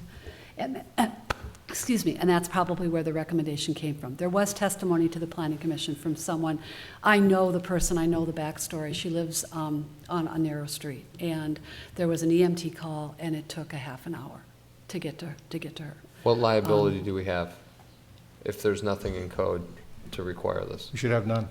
So that's not an issue. It's more about, disparate treatment. yeah. I understand the concern, but we're not applying it across conditions. And there are 24-foot streets that are being serviced by EMT and fire trucks right now. So, and I haven't heard anything about any slowdown in service because the street's 24. How big is a fire truck? 18 feet wide. So they still got 6 feet, and when they're in a hurry, they'll do what they got to do. So I don't support that condition. But you only have no parking on one side of the road. I think that's your issue. You have a 24-foot road with parking on one side and an 18-foot fire truck. Is that is that the math that's the problem? So if you have anything more than a 6-foot wide car parked, That would be true on the 24-foot street, though, too. Is that right, Jeff? That was part of the issue in this instance. wait, we have, There we go. Somebody from the fire We have a department. guy here. oh, we have a guy. We got a guy who I prepared his. saw his patch. Hello, my name is Jeff Seams. I am the fire marshal for the city of Edina. So hopefully I can help you with some of these answers for you. First of all, Mr. Seidel is absolutely correct. We do currently have roads in the city of Edina that are 24 feet in diameter, in width, curb to curb. The fundamental difference there is that they are not, the road that he's proposing is a cul-de-sac and it's not a through street. So where it becomes an issue for us, especially during winter time, Public Works aren't able to plow curb to curb. So we lose a couple of feet on either side. You add that with on-street parking, and then a delivery vehicle. And going back to the paramedics and the ambulance, we do have issues gaining access during the winter time, especially. How is a sprinkler going to help the EMT? So, right. So our ambulances are 8 feet in width. So we can still get through on occasions. But like I said, the fundamental difference here is, to the best of my knowledge, the city of Edina has not built any new roadways in the last 7 years. Our codes have changed since then, and we have an opportunity to avert potential disaster here. The second thing that I want to talk about is that by our current standard is 27 feet. By allowing a 24-foot curb to curb on a dead-end street or a cul-de-sac street, there are certain concessions that we are willing to accept to make things safer. Our main goal is life safety and community risk reduction. That's truly what our motivation is. We feel that the majority of the fire deaths that occur, for sure within our city, but also within the entire nation, are residential fire deaths. And we feel that residential fire sprinklers, we know that they save lives. Some of the studies have suggested that they're 98% effective at controlling and actually extinguishing fires before fire department's even notified. So we feel that that is a high priority for us within life safety concerns and community risk reduction. And then finally, as Attorney Knudsen can let us know, there are certain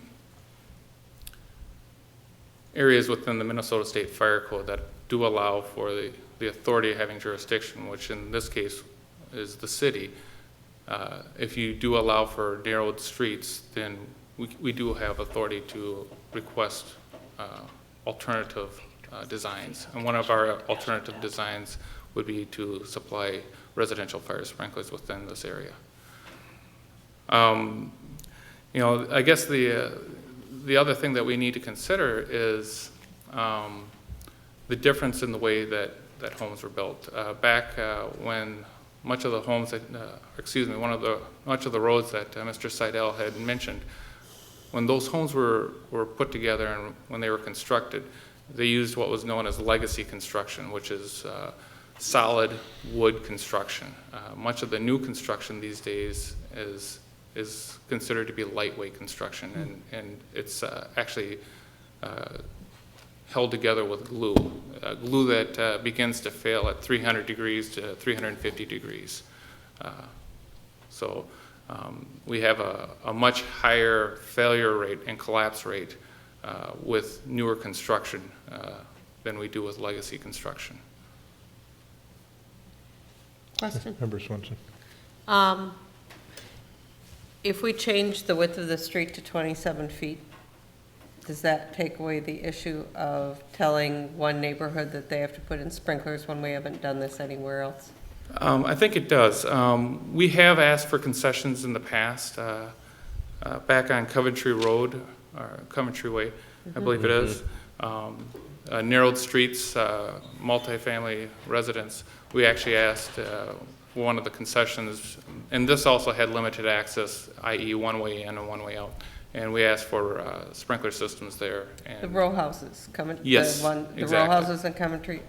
I was sat on planning when we did that. You know, we feel that we're being consistent, and we want to be fair and we want to be consistent. But again, our main concern is life safety and community risk reduction. Thank you for your answer. So just to clarify, would you prefer, as a fire department with life saving as a goal, a 27-foot street with houses with no sprinklers, or a 24-foot street with houses with sprinklers?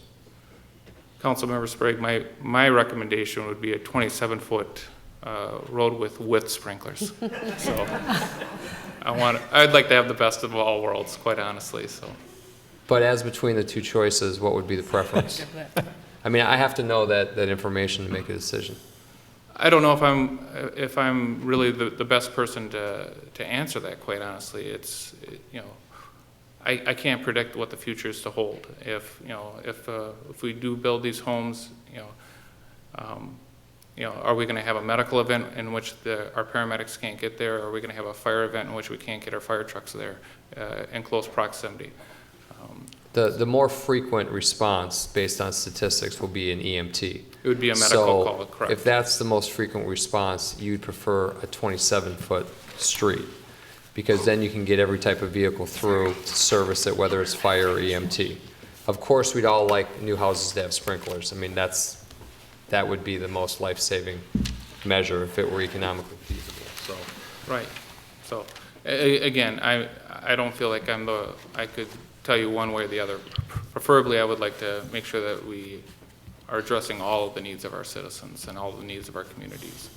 In the Coventry example, I've driven down that street. Was that 24? I don't have those.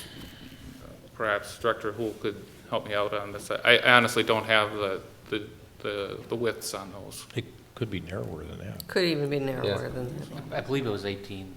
Yeah, they're very narrow with But I believe they had some bump outs. They have bump outs. So. Thank you. Thank you. Member Brindle. I have a question for Carrie. Looking at new construction and trends, new homes being built in Edina, are many of them, are a majority of them including sprinklers? I don't believe our single-family homes are being built with sprinklers. There may be a rare occasion, but it's not the norm. Okay, just wondered, thanks. All right. What about this conservation easement issue? What are the thoughts of council members there? I think we're working towards a proposal here or a motion. I think the words that are most meaningful to me on the conservation easement is that we write it. And therefore, we can write it in a manner that allows a playground equipment to be put there. We can write it in a manner that we can say it can be used in these manners, and these things are restricted to protect the trees. So I think that's the strongest indication to me that if in fact this is important to us in this development going forward, to protect the area and in a way promote this area as an area that values the trees and the environment, then we write the conservation easement in a way that protects the trees and yet provides some use of that area. I think we've got some good direction from the council as to what you'd like to see for that language. You could condition any approvals this evening on subject to a conservation easement that we would bring back to you as part of the final plat, and you would have the ultimate discretion. But we have to determine the parameters. It says as demonstrated on the grading and tree preservation plan. I think if we follow the original dotted line, not the 20-foot buffer, could we, in that western section, is there a way to allow a homeowner to replace a fallen tree so that we keep the cycle going? To Mr. Seidel's point about the spruces, I mean, hey, they might be another 50 years, but after that, we'd like to see those replaced. We could write in language specific to each lot. So if that were the case, and given what we've talked about, then to me that condition would be acceptable, and I could live with the original dotted line, and without the 20-foot buffer. I think it's really important that we let the Seidel family know that we understand that this wavy line is not a buffer. It's a grading line. So while it may have been expressed as a buffer, I think it might have been misinterpreted. So that wavy line, which was the dotted line on the design that was shown earlier, he corrected us. That's a grading line. That's not a buffer. Well, let me ask this question. Does a majority of the council favor a conservation easement being drafted that protects trees or other deciduous material or conifer material on the west side? Because I tend to be in favor of a conservation easement that would preserve the steep slopes on the site and preserve those 50 mature trees that would basically run off of lots 5 and 6. To me, with respect to lots 1, 2, 3, and 4, even though they're walkouts, we've got a drainage plan that has its own requirements in terms of drainage. So I'm not concerned about that. And you know,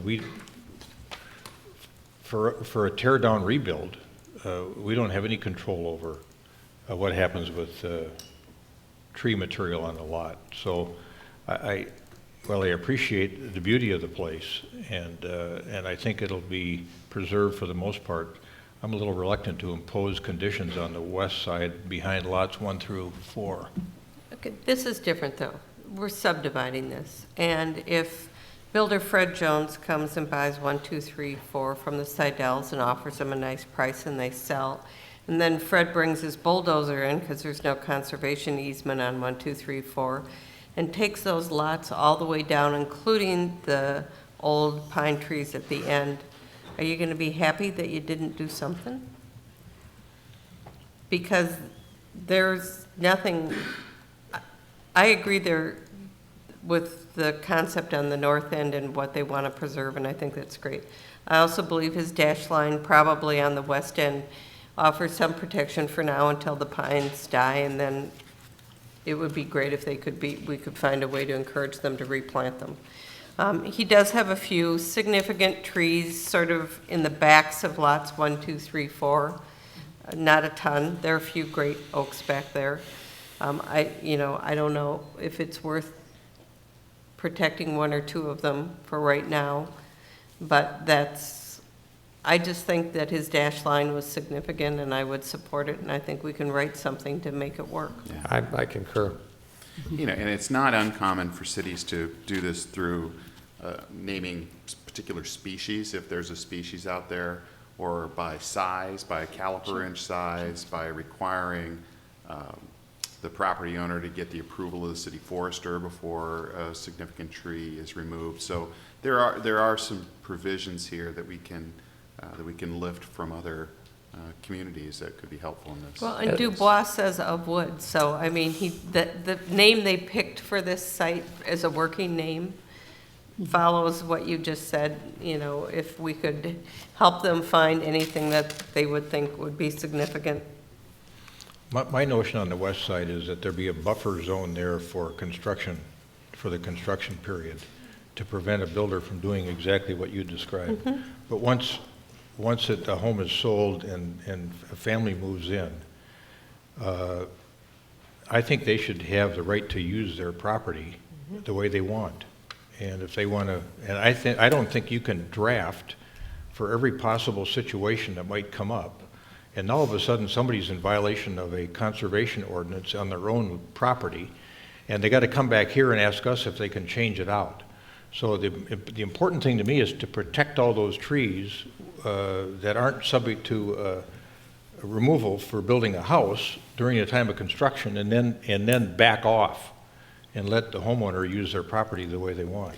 Your Honor, there was discussion at the Planning Commission, and one of the reasons why, well, there was a lot of discussion on this, but one of the reasons why they got to the 20 feet was this idea, because we don't have a model, and we will be creating a model. The question was what activities you prescribed, and what you are not suggesting, but might be a reasonable way to move from what you are suggesting, is that the conservation easement itself can prescribe the protective activities, which when employed during construction now and going forward, will protect the trees within the dashed line, for lack of a better, within the easement area. So it isn't an easement that goes away, it's just that the conservation easement itself will do in words what the Planning Commission was trying to do in a dimension, because the words were not there. All right, well, let's do it this way. Maybe we could do exactly what Member Brindle was talking about, and that is let folks go to work on this issue. The Seidels said they'd be willing to look at the issue.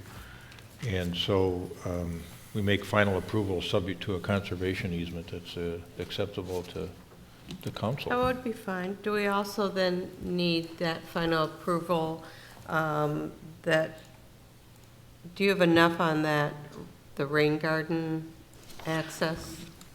Wayne, or do we need, you know, I don't want to force them to keep a pond if they've got a better solution, but that's right now their drainage from their circle. Yep.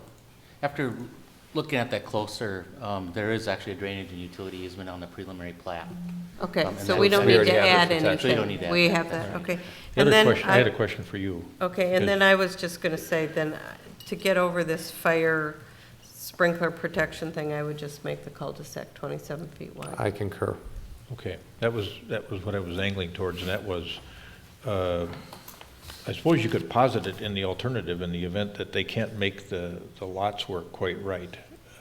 If they widen the street, does that affect the overall, see, it'll take If they widen the property, street, they can yeah. take it from the They were outlots if prepared. they have to. They were prepared to do 30, though. Well, So that was in an old plan, though. So here was what I was going to get to was, maybe we pose it in the alternative. They can go to 27 feet no sprinkling or 24 feet with sprinkling, depending on what they come up with from their drawings. honestly, if safety is the issue, I mean, I heard from the EMT is the most frequent stop. The standard should be 27 feet.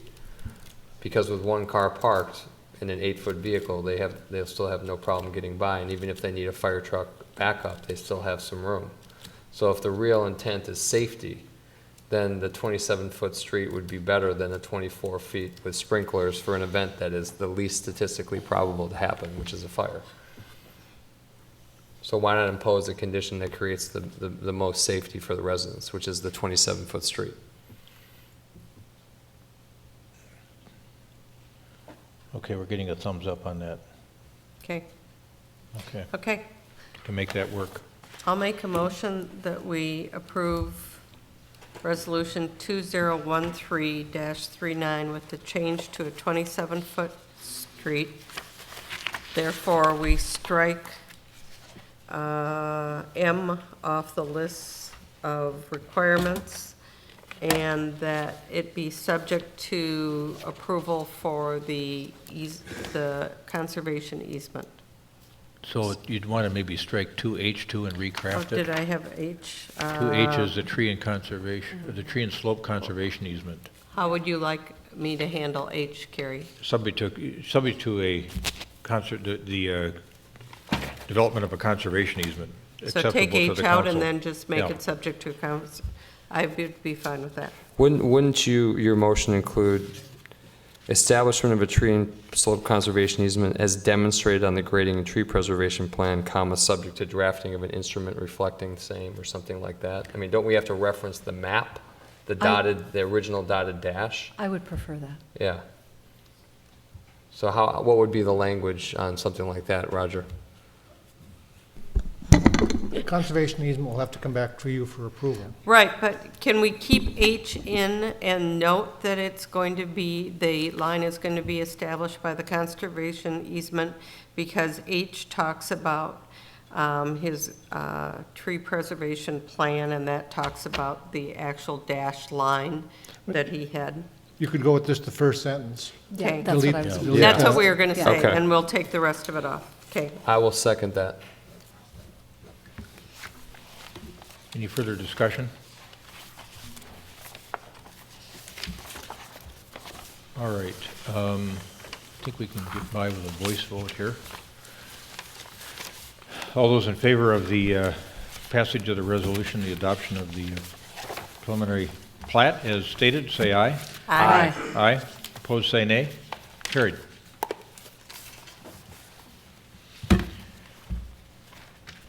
All right, we're moving on to community comment portion of the agenda. Is there anyone in the audience that wishes to come forward and address the council with a concern they have that doesn't involve anything on the agenda this evening?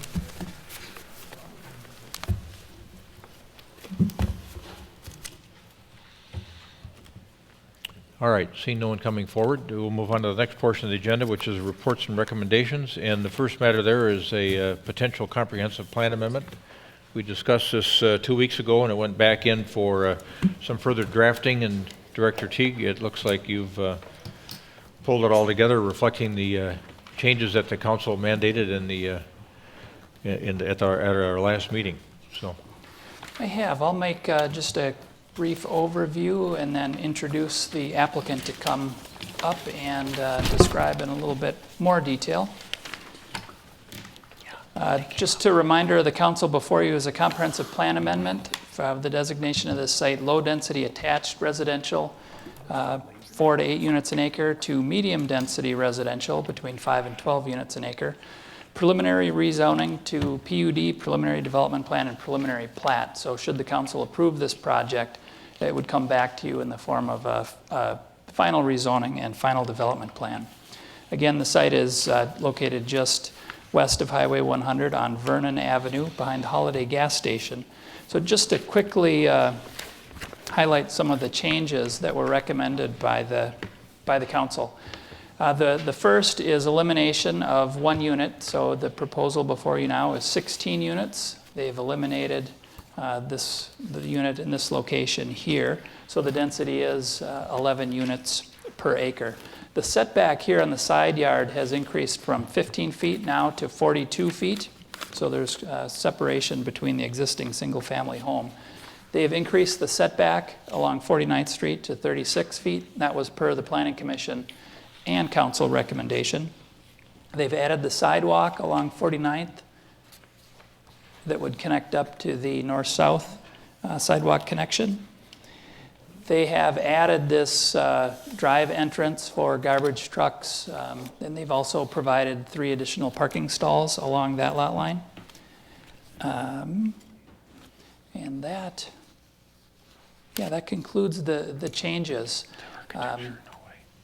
They have submitted some new diagrams of the project itself, most notably this rendering on 49th, where you see the elimination of the 1 unit. So I guess at this point, I would stop and then invite the applicant up to explain some of the renderings in more detail. Okay, good. Let's check first to see if anyone has a question for you. Any questions for Director Teague? I just want to ask one question on the area.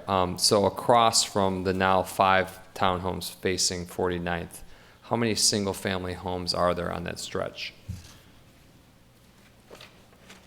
And I'm talking about from Westbrook to Brookside, or to the railroad tracks. Along 49th in this Yep. area here? It looks like 5. 5. So 5 will be 5 units of housing on one side, and then as proposed, 5 units on the other. Correct. Okay, thank you. One thing I would like to correct, I believe we talked about the townhome proposal or the townhome project that was approved for the single-family home site, Pequanna. I think I stated last meeting that there were 7 units approved there. There were 5. So 2 less than what I stated the last time. All right, thank you. Thanks. All right.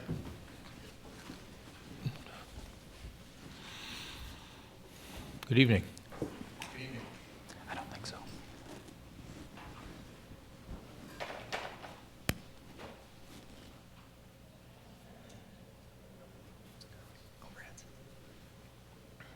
Good evening, Mr. Mayor, council members. Thank you for your time once again. And make sure you give us your name and address, please. Yes, Chris Pelkowicz, BKV Group, our project architect for this project.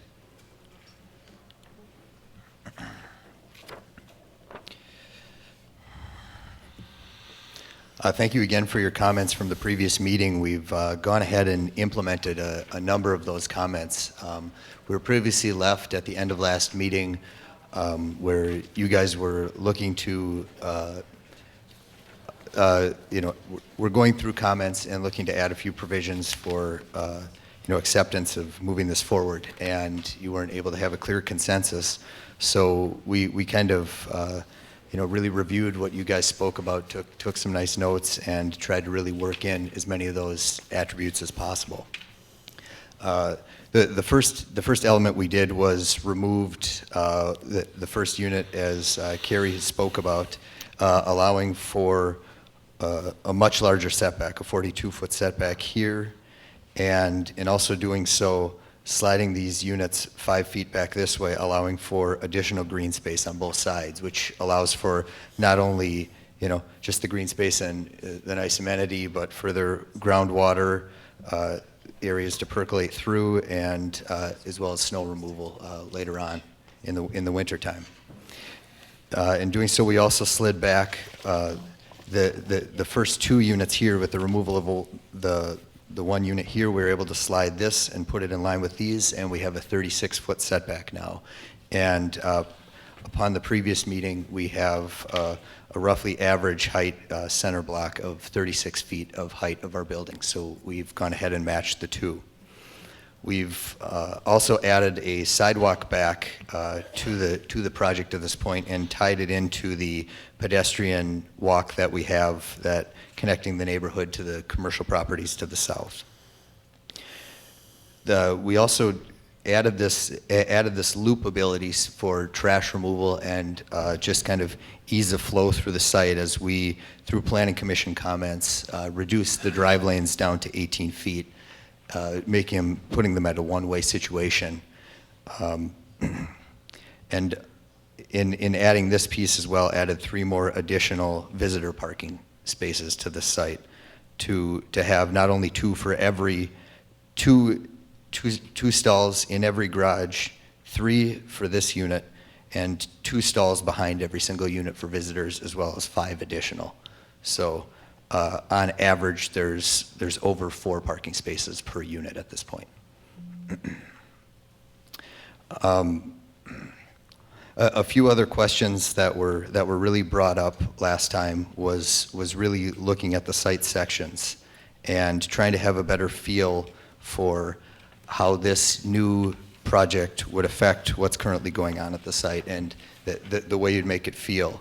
It had been requested to us to to try to do a panoramic by Carrie to do a, take a shot by shot. We went ahead and moved forward with that, but we were unable to get very accurate data. Okay.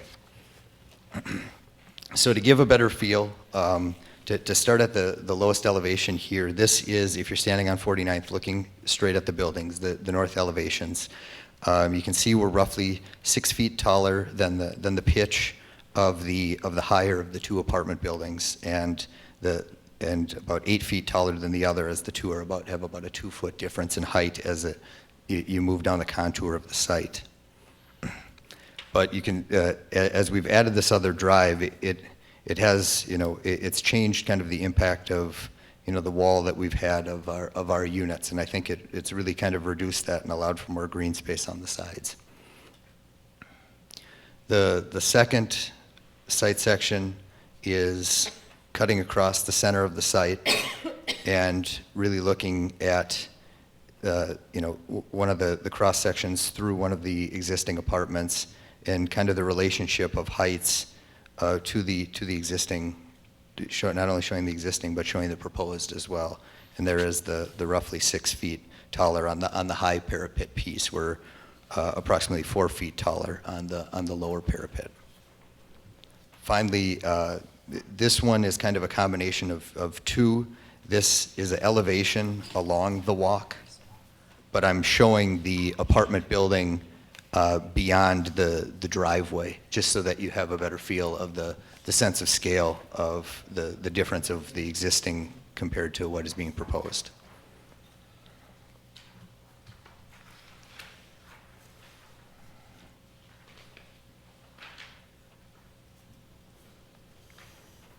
I'm just going to flash through quickly, just show you again the exterior shots along Vernon, looking west.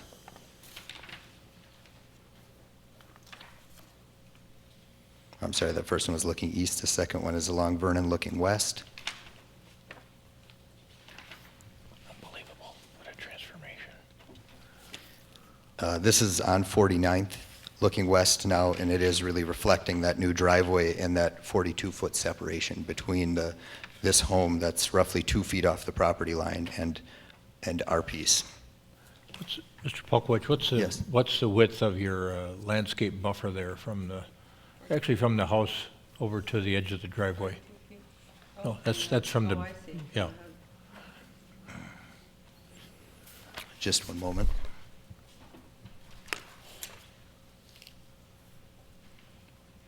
It is roughly 21 feet. 21 feet of landscaping? No, it's a little smaller than that because we have 4 on the one side, we have 20 for a parking stall and a 12-foot drive. So 24, 18 feet. 18 feet of landscape buffer? Yes. There? Okay. Thank you. Did I see windows in those end units now? You did, yes. That improved that end unit dramatically. Yep. Yes, we agree as well.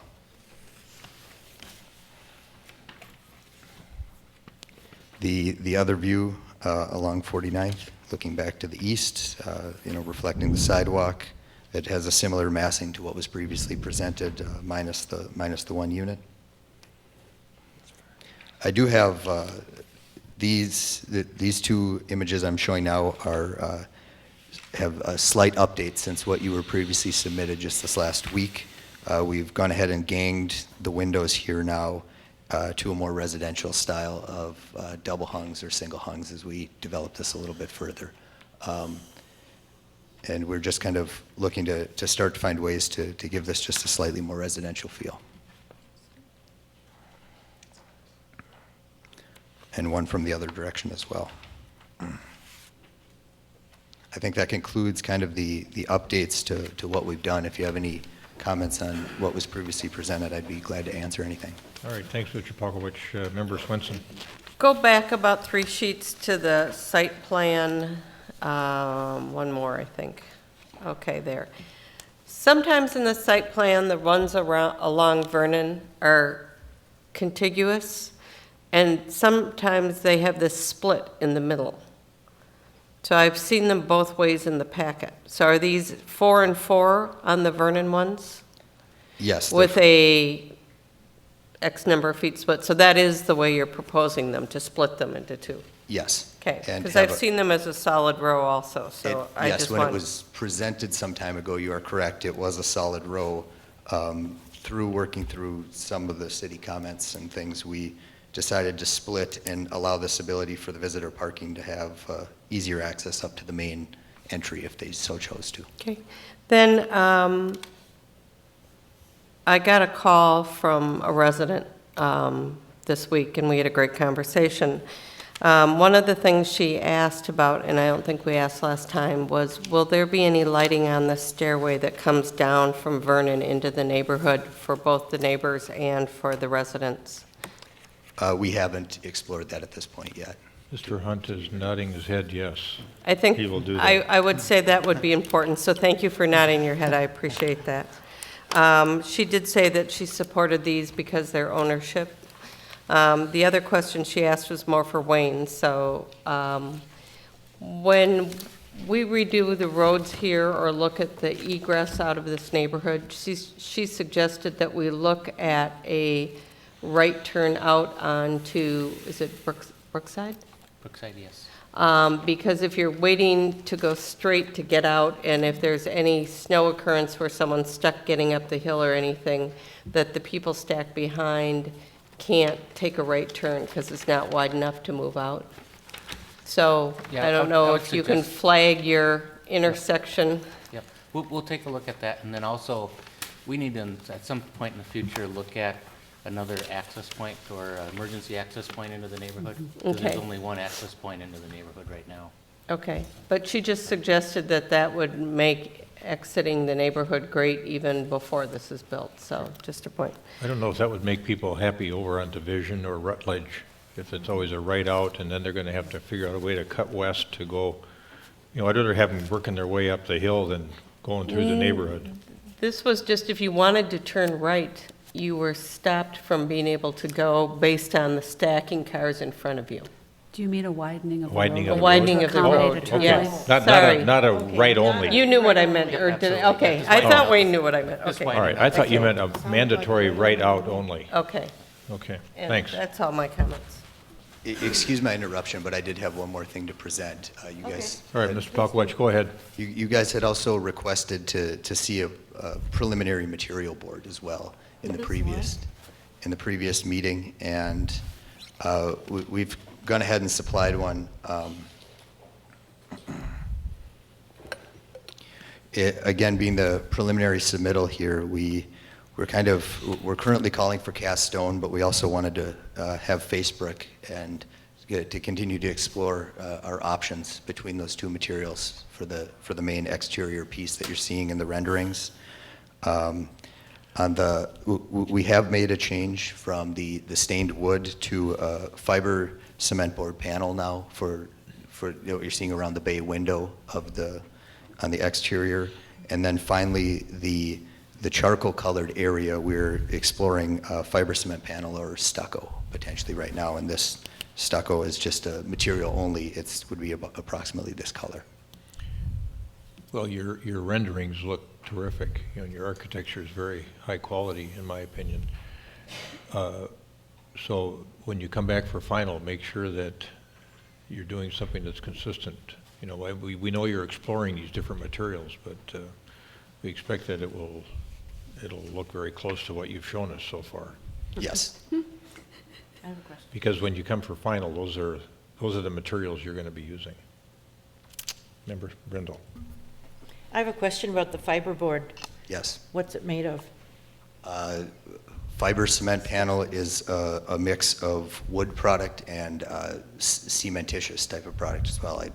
I don't know the percentages offhand, but it has a much longer longevity than wood and much lower maintenance level, and I believe roughly a 20 to 30 year warranty typically as well.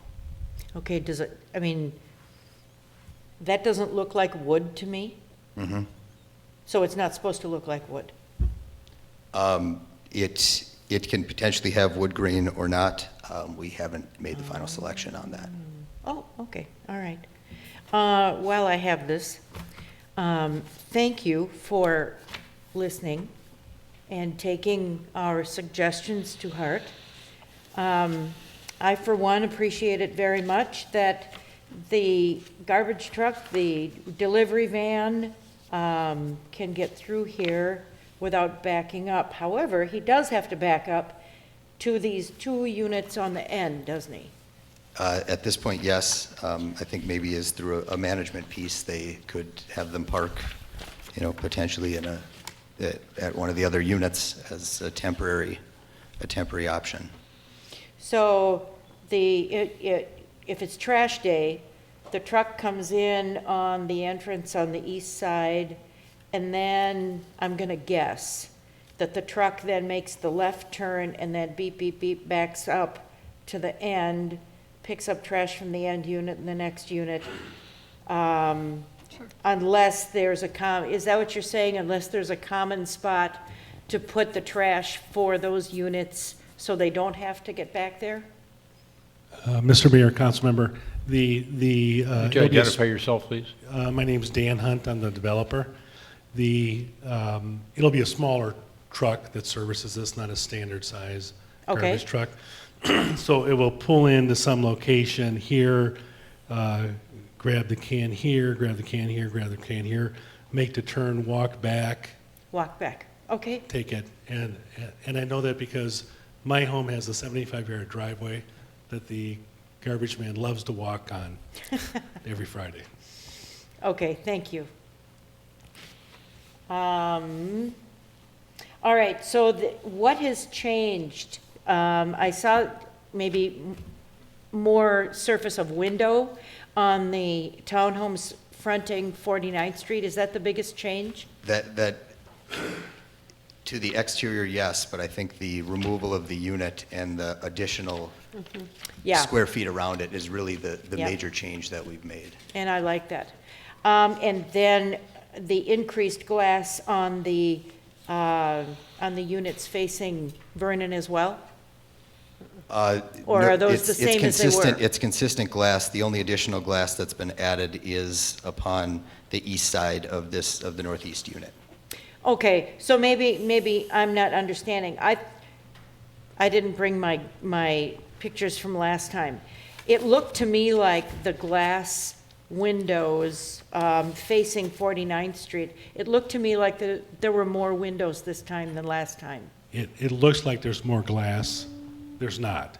But we gang them together, so from the inside of the unit, you get a wider view out of it. But it's the same amount of glass. Okay. There's just not a 1-foot space between each set of windows.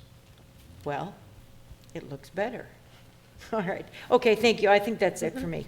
Thanks. Member Schrake. Did you also gain additional storage capacity for snow with this plan? We did by gaining the additional 5 square feet here, as well as having the drive-through area here. It allows for more snow gathering points on both sides. Great. And then I have a question for Director Houle.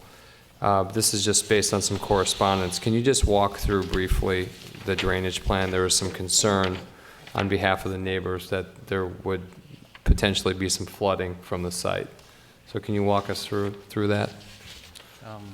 Yeah, do you have a drainage plan? Yes, one moment. The other concern raised was about snow storage capacity, but we just heard the applicant talk about that.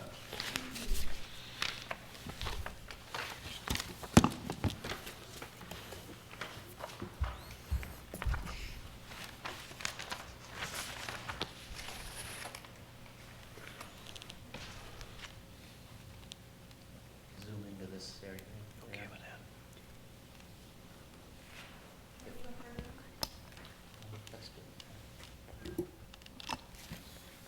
Actually, you helped me out here on some of these items here of the finer details, but the actual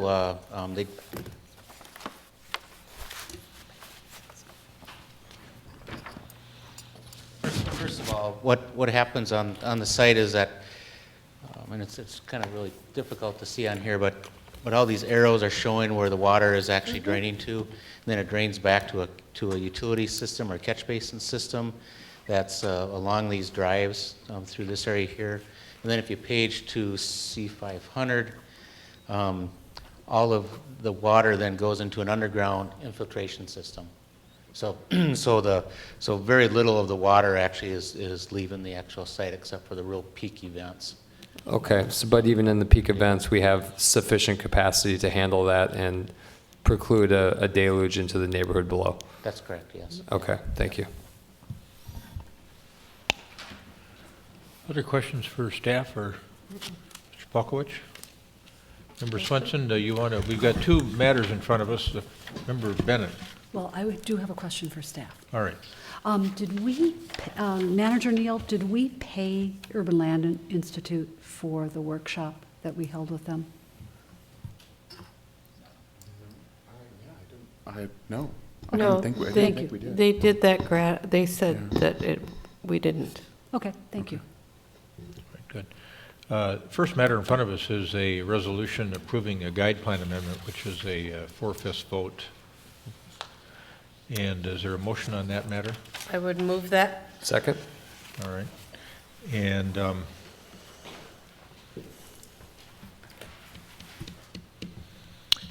any further discussion on that resolution 2013-33?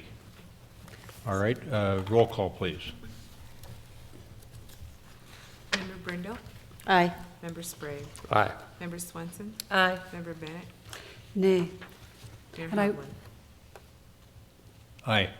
I would like to say that the reason why I referenced the Urban Land Institute is because I think it was a really important meeting and a very helpful one, and we asked the experts in retail development, residential development, and financing, what we as a city could do to make the development process more smoother for our city, since we're experiencing so much of it. And it's a very good thing for the community, and we were advised that the best thing that we could do was to develop clear rules with our residents and then follow those rules during the process. And that's not what we're doing here. And I understand that I am by far a minority, but I think that that was advice that we did not pay for, but that was well intended and well given.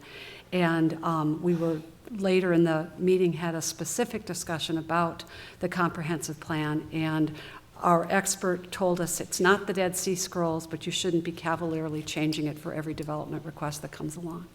And I'm really, I am concerned about what we intend going forward for these single-family home neighborhoods. I think we need to have a consistent standard as to what we mean by buffer, when we are going to upzone them from low-density residential to the border, to the very edge of high-density residential.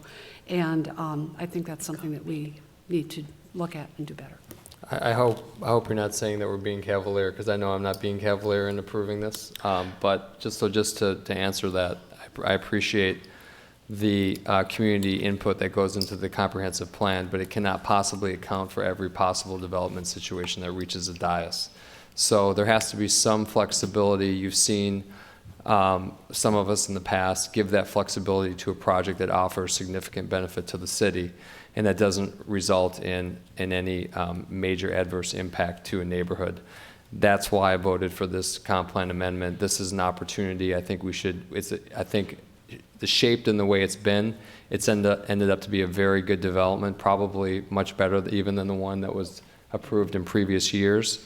And it's going to improve this parcel and therefore the neighborhood. You've got 5 units being approved on 49th. There are 5 single-family units across the street, so there is some continuity in that respect. And we've got a sidewalk going up through the property. We've got a sidewalk now on 49th. So there are some tangible benefits that that I rely on to support this, and I certainly don't do it cavalierly. When you use PUD or you are looking at a guide plan amendment, having hard and set rules could impede what you want to do in terms of redeveloping your community. So I think it'd be something I'd want to look at very carefully as to whether we want to establish some rules that would cause us from being as creative as we might need to be in certain circumstances. I think every time we do something in our fully developed town, we're very cautious and careful about what we do. And if we think it's going to have an adverse impact on the neighborhood, we don't do it. And we're not going to adversely impact this neighborhood. We're going to improve this neighborhood by doing this project. And it's going to be a dramatic improvement along Vernon. So next we have another resolution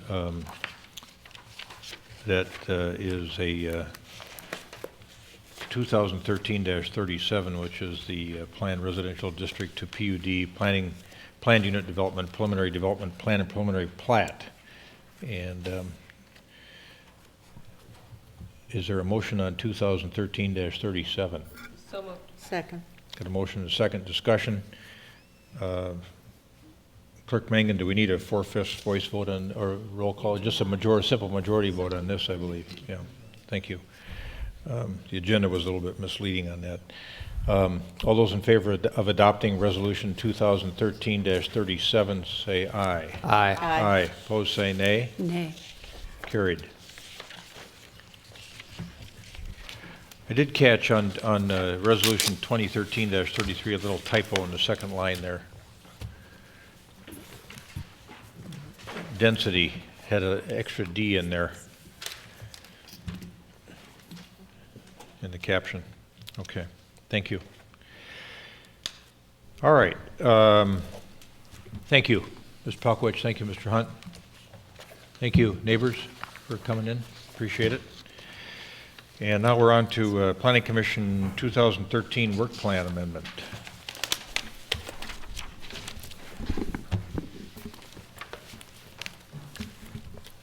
Director Teague? I'll take that one. Did you need to be recognized? I wasn't sure. Yeah, I'll take this one. At our last Planning Commission meeting, the Planning Commission made a recommendation for a change on their work plan for 2013. They would like to conduct a small area plan for the Wooddale and Valley View commercial area. As indicated in my review memo, we were estimating a cost for a small area plan for this area somewhere between $25,000 and $75,000, which is not budgeted in the planning department's budget. However, we have discovered, I just found out today, that there is some TIF monies available from this development district, and funds from that district can go to pay for this study. So we wouldn't have to search for additional funds. How much was the grant for the Grandview? That was $100,000. Okay, so. From the Met Council? And that was quite a long and wide scope. So how do we get to 75? I'm comfortable with the concept of going forward with a small area plan as promised, but 75 I'm not comfortable with. So. Yeah, I would think it would be somewhere in the middle of that range. I just didn't want to have any, didn't want to shock you just in case it did reach the $75,000, but we would certainly put a scope together and have a better defined number as we move forward. It's probably in the middle of that range. It's a contract that you would have to award at the We'll have to council approve it level. anyway, Right. so we'll get to look at it again. I mean, and also the small area plan format that we use in Grandview, obviously, I don't know if we plan on replicating that. Probably not, because the scope is different. And if it's a more expedited process, I would assume that the funds required to carry it out would be much less. So by approving the work plan amendment, that's independent of the budget, correct? Correct. Okay. All right, good. Other questions? Member Yes. Bennett, then Member Brindle. Director Teague, I understand that there is a small area plan process going on right now for Linden Hills, described as 44th East to Lake Harriet, and the concentration is on the business corridor, but I understand they're also looking at the area of influence, or at least communicating with it. And this is being done under the auspices of Minneapolis Planning Department and the Linden Hills Neighborhood Council. Is there anyone from our city staff that is monitoring this process? Other than, I've had some conversations with both city staff and the consultant on the project. That's the extent so far that staff's involvement. There are some public meetings coming up that I'm going to try to attend. I was out of town when one was held at the end of February, and I have gone online and read the survey and other materials. I would both recommend that process. All those pages of the survey? Because I read it too. Those were a lot of pages. They were, weren't they? And did you look at the word clouds? Yeah. I was interested that they didn't quantify in numbers. They just quantified in word clouds. But yes, I skimmed, but I did go through every page. Anyway, so I will be going to that, but my concern is, or why I bring that up, is I will support this, but I'm also concerned that there is a process going on in a city that directly borders us and decisions that are made there could have some bearing on development in our own community or in a pattern of development immediately adjacent. Our planning commission made note of that at the last meeting as well. And I forwarded the link to Kevin Stoughton. Great. So he's already passed that on. And I think someone from the Morningside Neighborhood Association had also discussed it with him. I think there are some people from that steering committee that also have been attending some of the meetings. I think the goal, when I talked to Carrie and Kevin about this, because I'm really the proponent of this and requested it, is that we did such a big area when we did Grandview. Cahill will be another big area, that I thought it would be really reasonable to try to find out what works well in a small area, and then see if a hybrid between the two can work in the other areas we've got left. So this seemed like a really reasonable one to do. We had an opportunity to meet with one of the larger landowners there, Dr. Aldous, is that how I say his name? The dentist. The dentist. The shopping Right, shopping and center to owner. get him involved in it at the same time. We have some contacts within the neighborhood for residents that will be really good to pull in. So I just think now is the time to go after this one. So I really appreciate the support for it. And we may even have defined neighborhoods. Yeah. That could be contacted to participate. I also like the step-by-step with this approval, but then also going on to scope of the work. Yeah. So you want to do a small area plan? A mini Since we've already micro? done a big small area Yeah, plan. yeah, And then yeah. we'll do a medium small Yeah. area plan. I like Okay, that. Okay. Ms. Member Brindle. Well, I just got the answer to my question, and that was what was the criteria that prioritized this particular area over other areas of the city that are potential areas of change and She's meeting the sitting look. 3 spots to the left of you. She just answered my question, so I guess I missed the ball in not saying something, so I guess I'll have to get up and make my corner. Oh, the next one. I really want your corner to be done, but I wanted to find a process that works really well for our city, and I thought we did a pretty good job on Grandview, but we needed a little bit more finish at the end, so I'm hoping we get that finish at the end of this that then we can take forward to the next one. And Cahill and 70th, I think, is a bigger, It small is. area, and I think there also is going to be some really interesting potential with, depending on what happens at Grandview, and then also with the trail. Yeah. I think the trail is going to be energizing to that area. Yeah, okay. All right. Is there a motion? So moved. Second. Got a motion and a Thank you. second on this matter for the Planning Commission 2013 Work Plan Amendment approval. Discussion, further discussion? All those in favor say aye. Aye. Aye. Opposed say nay. Carried. Next, Resolution 2013-38, accepting various donations. So move. Second. Got a motion and a second to accept the resolution. Discussion, all those in favor say aye. Aye. Opposed say nay. Carried. Donations this period are to the Art Center and the Park and Rec Department. Minnesota Department of Human Services.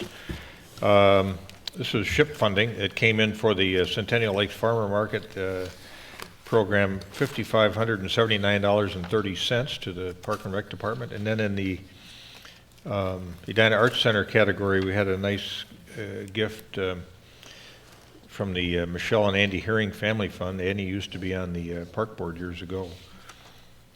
Brother-in-law, sister of Mike Kelly and brother-in-law of Mike Kelly. $500, so very nice. Thank you to the Herring family. All right. Next, we have the Neighborhood Association matter. What did I do with mine here? There it is. And System Manager Kurt is taking this on. We had a session on this and made some changes, and she has adopted those changes. I think many of them made by recommendations made by Member Sprague, who did a very good job of working on this. Still have a few more suggested changes from going through it. Others do as well, probably. And a couple of questions, but go ahead, Manager Kurt.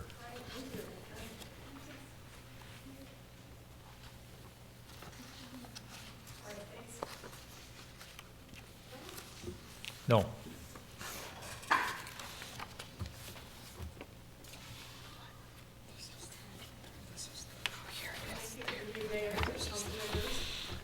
just wanted to briefly revisit the proposed neighborhood map and neighborhood association policy.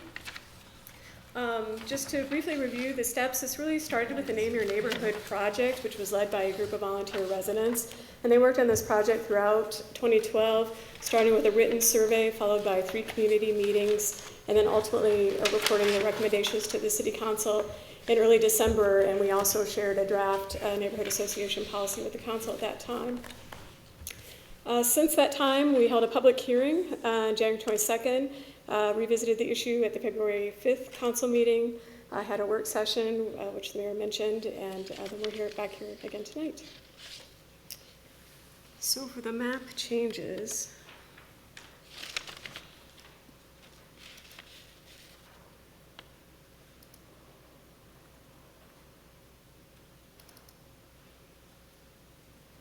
sorry. You can tell I'm not used to being up here. Just to highlight some of the recommended changes from that work session. Working our way sort of from east to west in the northern quadrants of the city, you see a new neighborhood called Creek Knoll, and that's bordered by Minnehaha Creek to the south, 54th Street to the north, and then France Avenue on the east. We also have a change in the name for Gulf Terrace Heights, just adding the word Heights. Up in the Country Club, which was originally proposed to be the Greater Country Club neighborhood, it's kind of been divided out to show the traditional neighborhoods of Sunny Slope and Country Club. And then the wedge sort of up by 44th Street was added to Todd Park. Todd Park itself was originally one larger neighborhood, and that has been divided to show the traditional subdivisions of Rolling Green and Hilldale, in addition to the Todd Park area. Interlochen was just a name change to add the word park. And then finally, sort of down here, this was previously, this is also a name change going from Londonderry to Preston Park.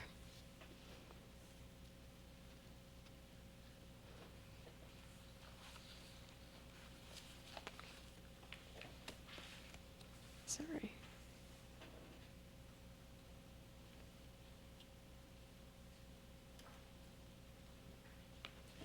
There are a lot of open files here.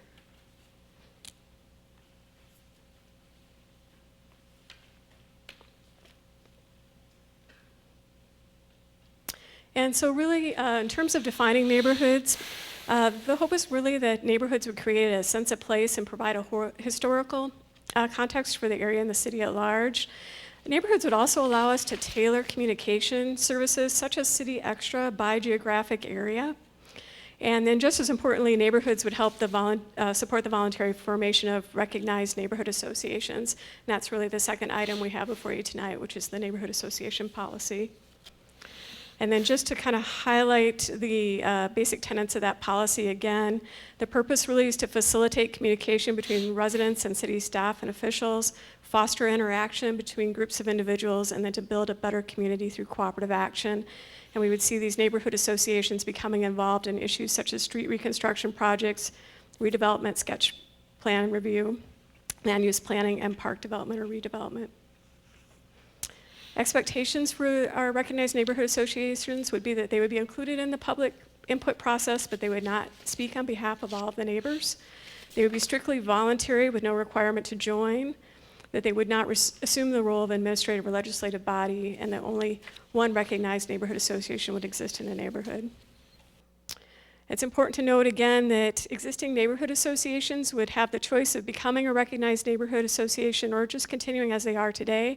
If they wanted to become a recognized neighborhood association, they would have to match their boundaries to our neighborhood map. Or we've also added the option that they could potentially propose different boundaries, which I'll discuss in a moment, and then they would have to meet the city's recognition standards. In terms of requirements, for recognized neighborhoods, we have some fairly basic bylaw requirements that would be open membership, no discrimination, 1 annual meeting, and procedures for the election and removal of leadership. Recognition process would involve an education meeting, which would be optional, that the association would notify the neighbors of the opportunity to vote on the recognition and bylaws. After affirmative vote, the association would apply for recognition, and then it would be forwarded to the city manager for review and approval.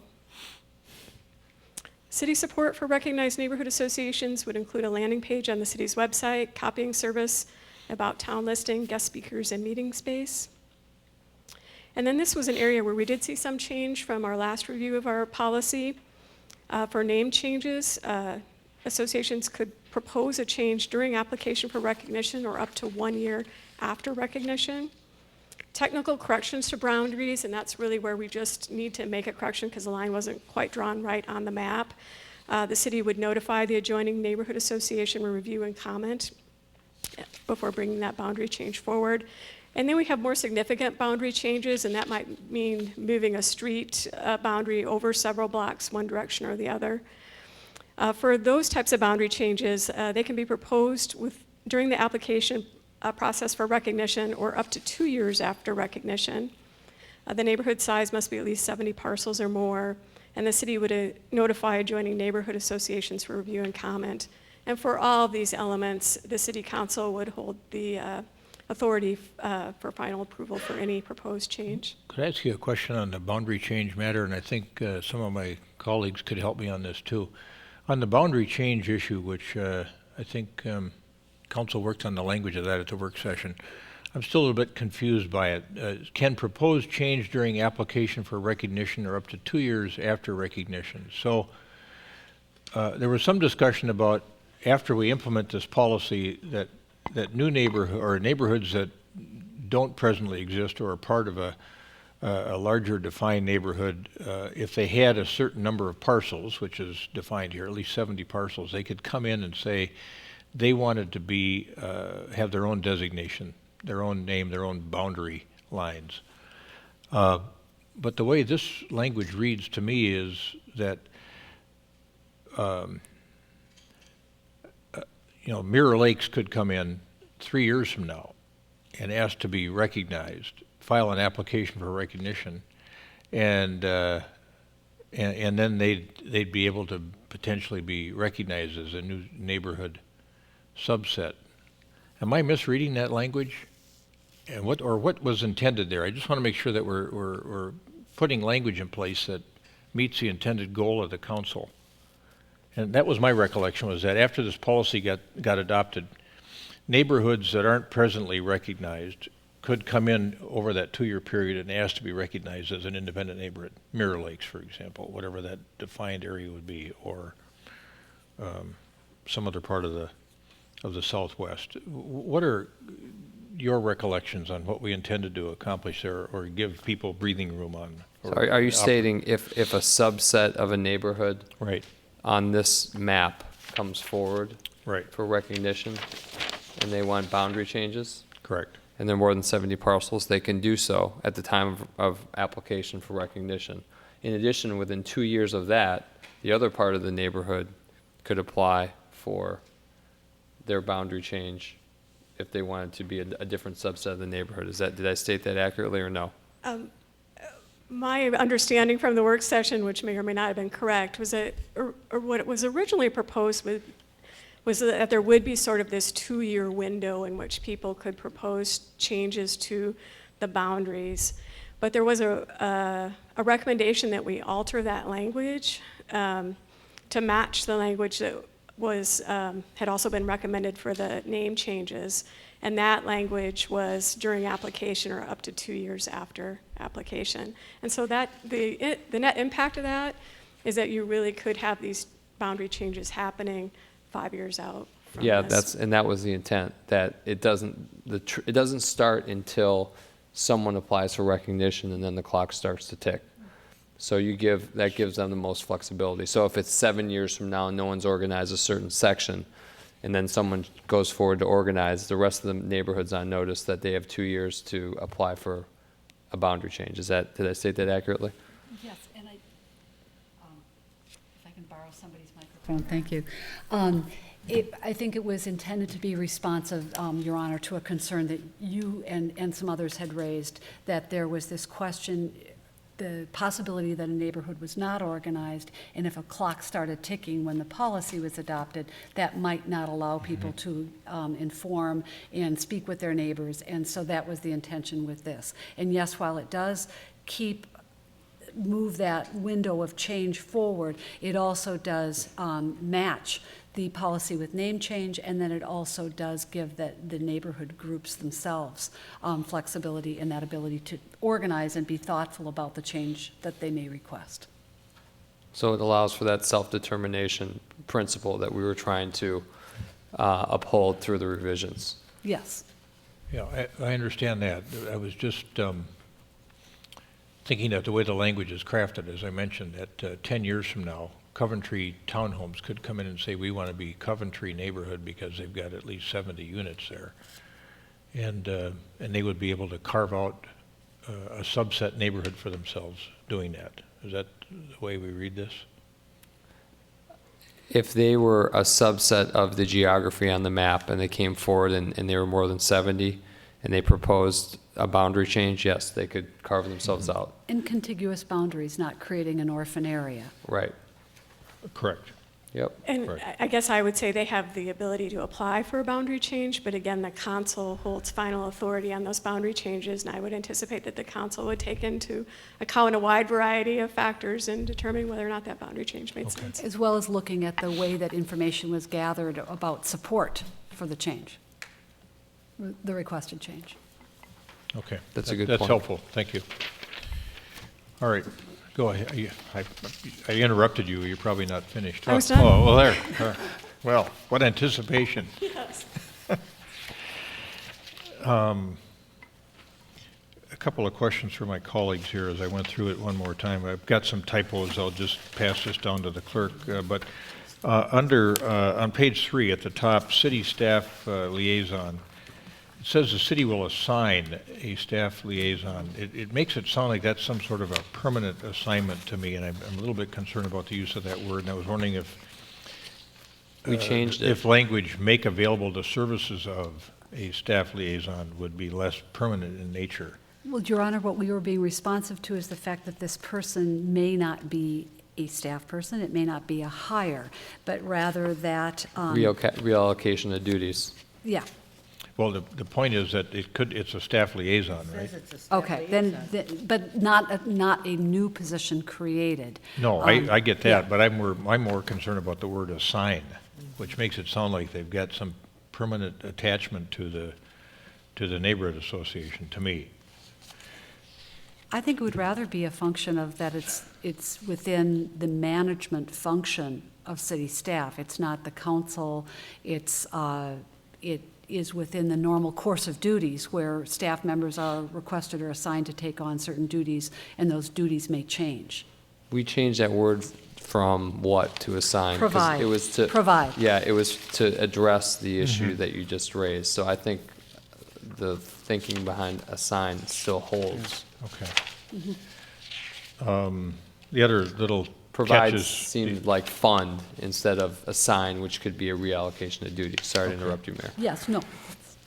All right. The other things I caught were just minor grammatical or typographical things, and I'll just send this on to the clerk. Did anybody else have anything that they wanted to? On the desks, No? you'll see something that had a couple of corrections from the front page. Okay, good. So it's with the correspondence that was on All the right, I'll desk. pass this down after, I'm assuming we're going to approve this. So we have a motion on this? So I will moved. move it. All right, we got it. I will second your motion. Great. All right, discussion? All those in- I have, Yes, Member Brindle. I have discussion. because it's no surprise to anyone up here that I am very critical of this proposal, just because it is so full of rules. For instance, there are neighborhood associations that exist now.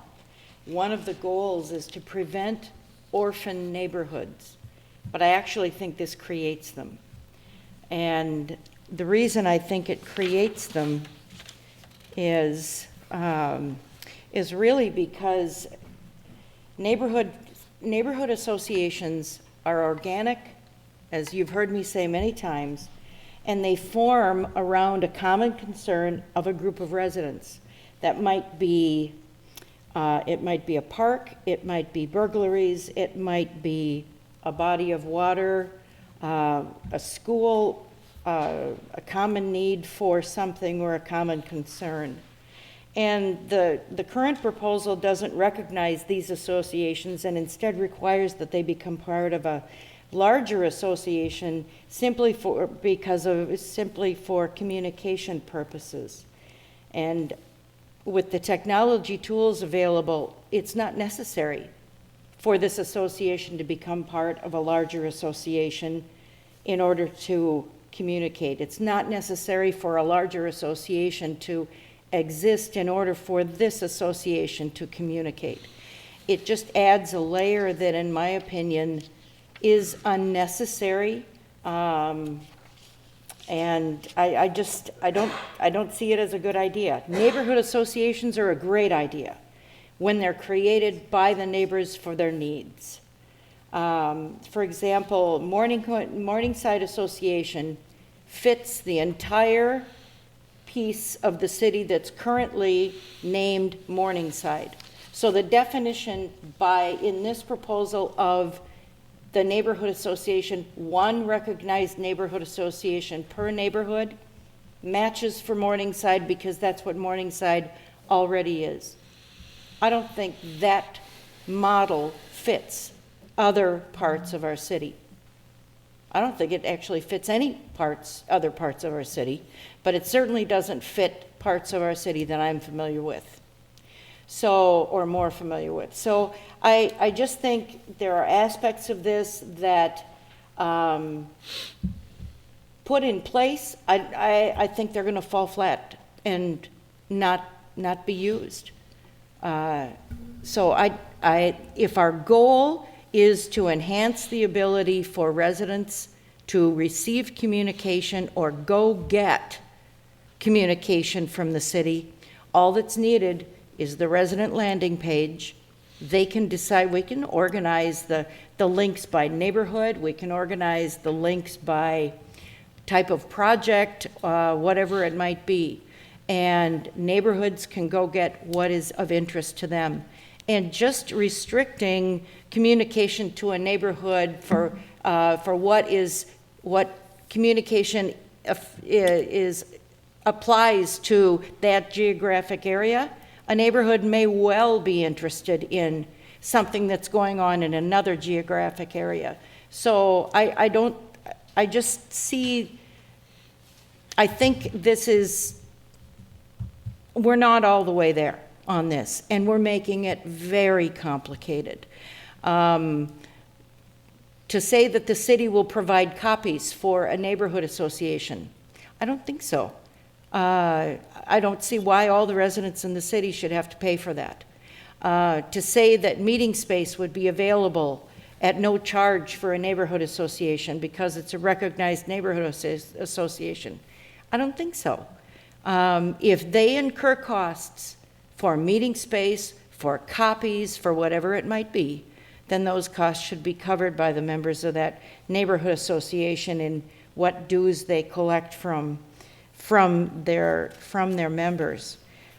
But let's see if there's anything more that I wanted to bring up. Just the ground rules that have to be met, that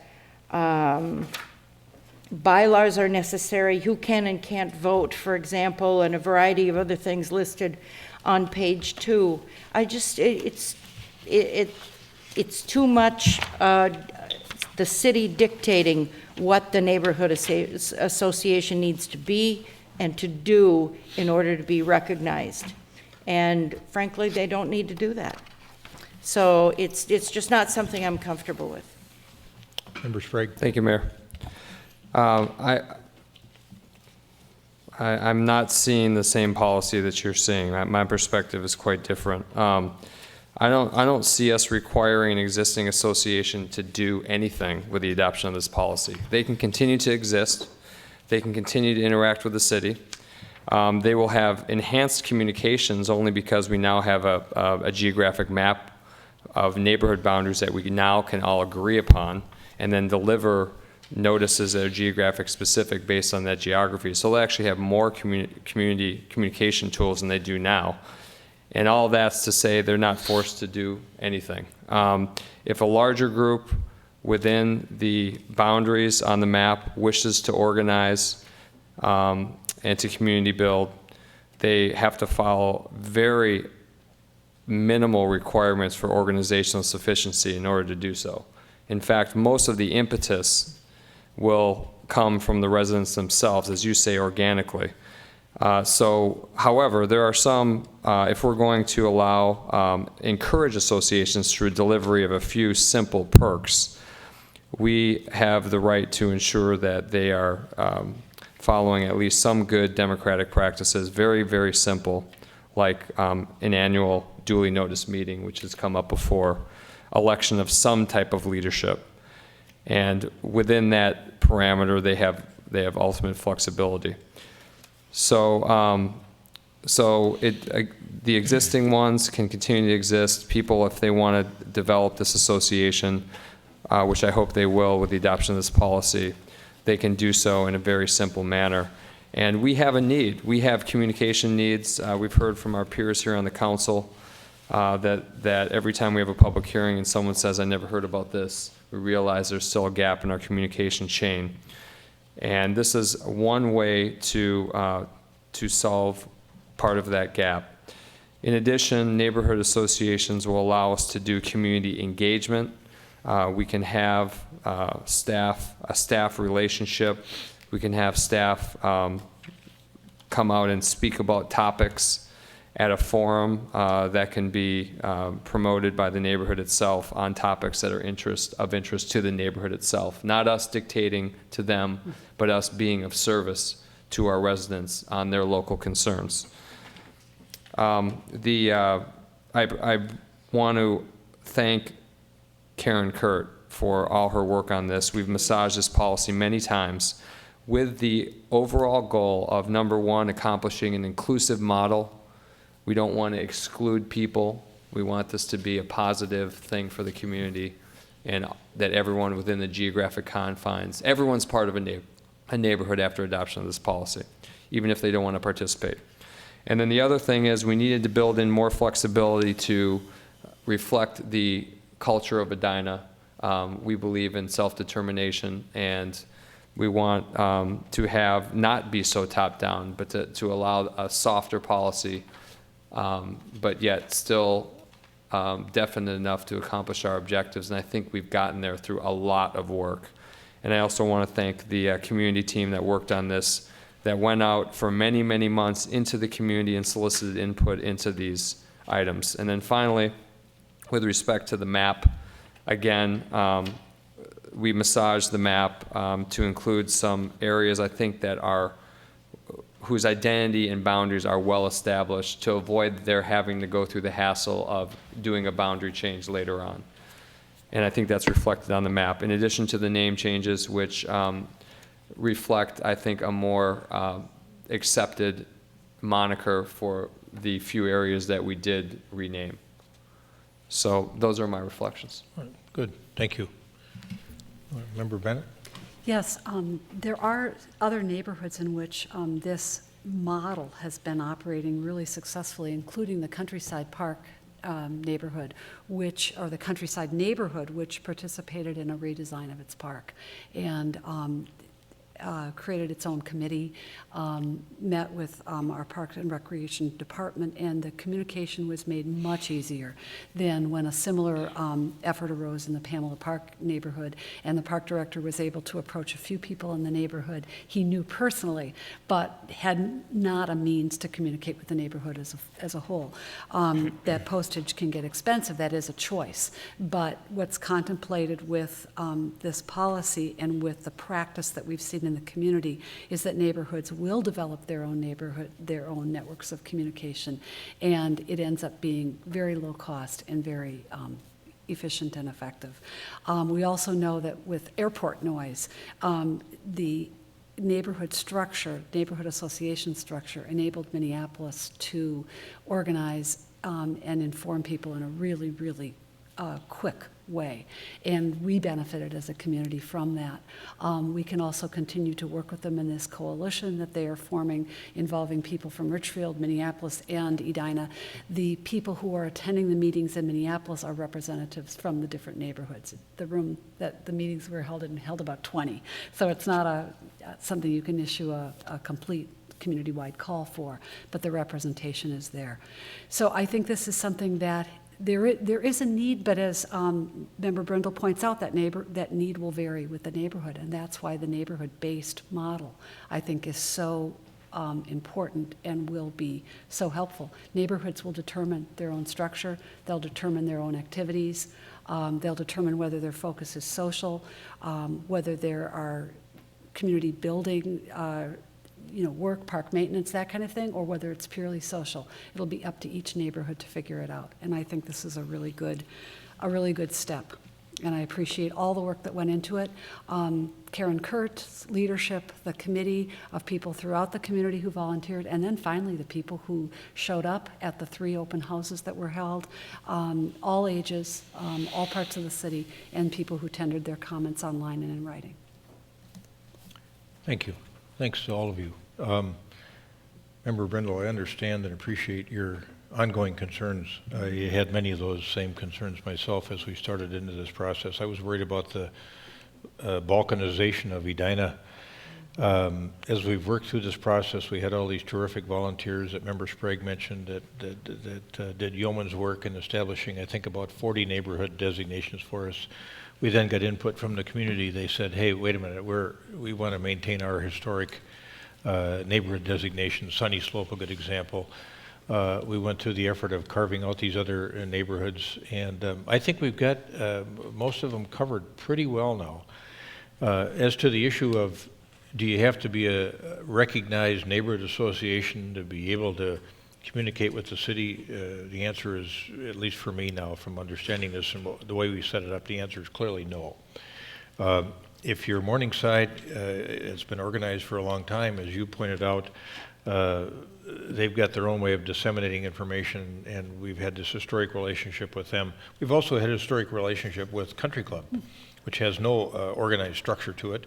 I doubt if they will ever organize, but we're going to be able to communicate with them, I think, in a little bit more effective manner, and that was the purpose here in the first place. Over the past, I'd say, 6 months, we've had a couple instances where rumors have flown around town about what we were up to here at City Hall, including this particular project where people, through rumor, kind of misunderstood what we were working on and had great concerns. And I think we don't hear those comments now that we've gotten a little bit further through the process. And the notion that a neighborhood can come forward, even 10 years from now, and say, we want to carve out our own neighborhood, they're going to be able to do that. I think that's a good thing. So a lot of those things that I was concerned about have disappeared over time, and I think everybody on this council has done a great job with input.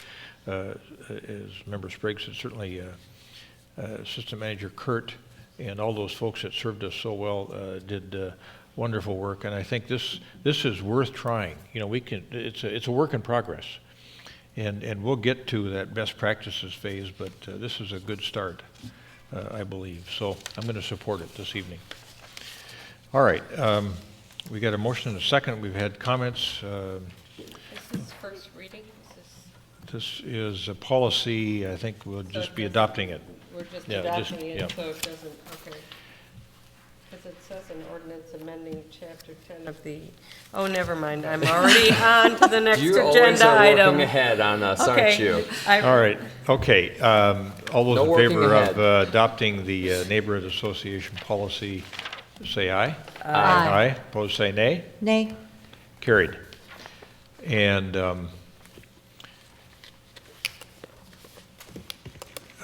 Cheryl, would you hold on a second? I want to visit with you. Member Swenson, would you take this matter? Sure. Our next matter is the Edina City Code change concerning the noise, and who's going to present this?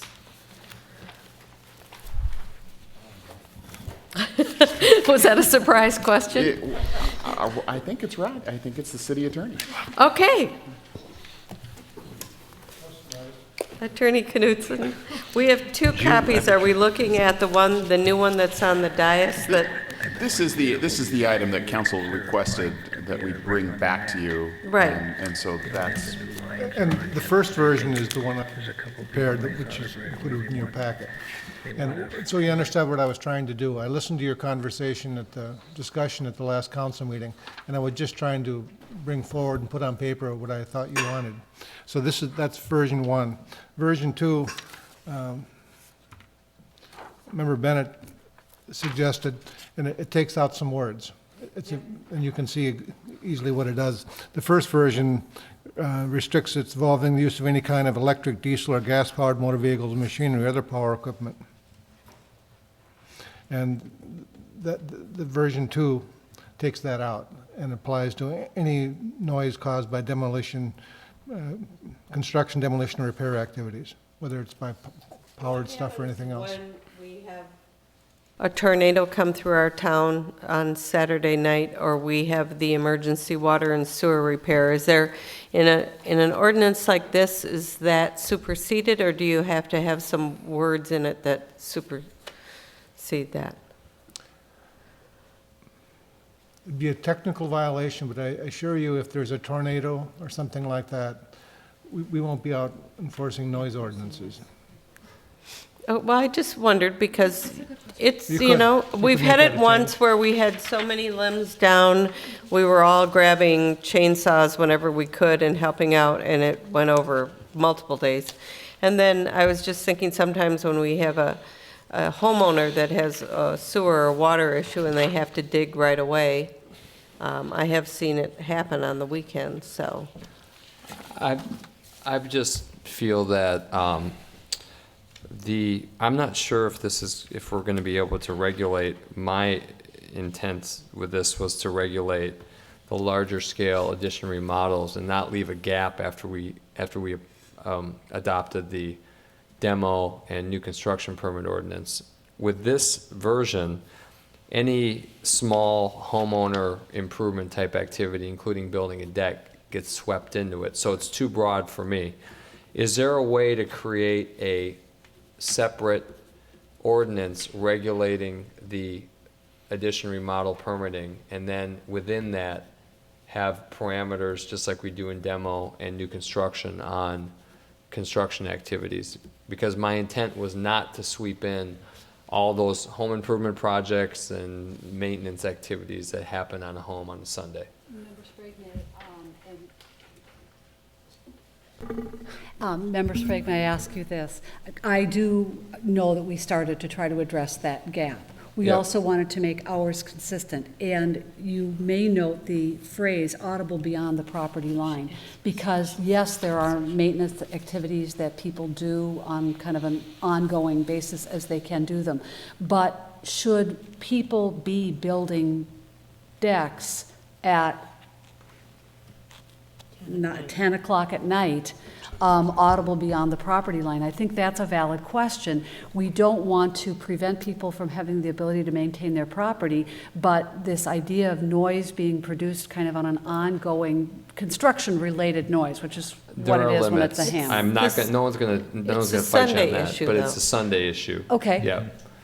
So, I think the city of Minneapolis actually has a permit that can be obtained to do that kind of activity. So you can regulate the noise and then permit it back to be taking place depending on the size of the project.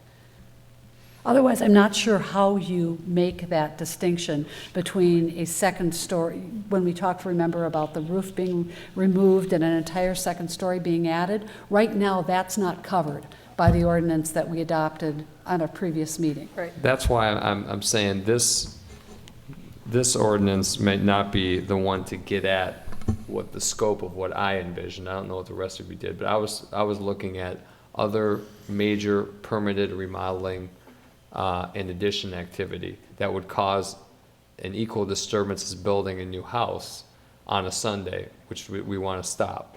So in order to regulate just that activity, it seems to me like we have to have a different permit standard and ordinance that applies to those activities.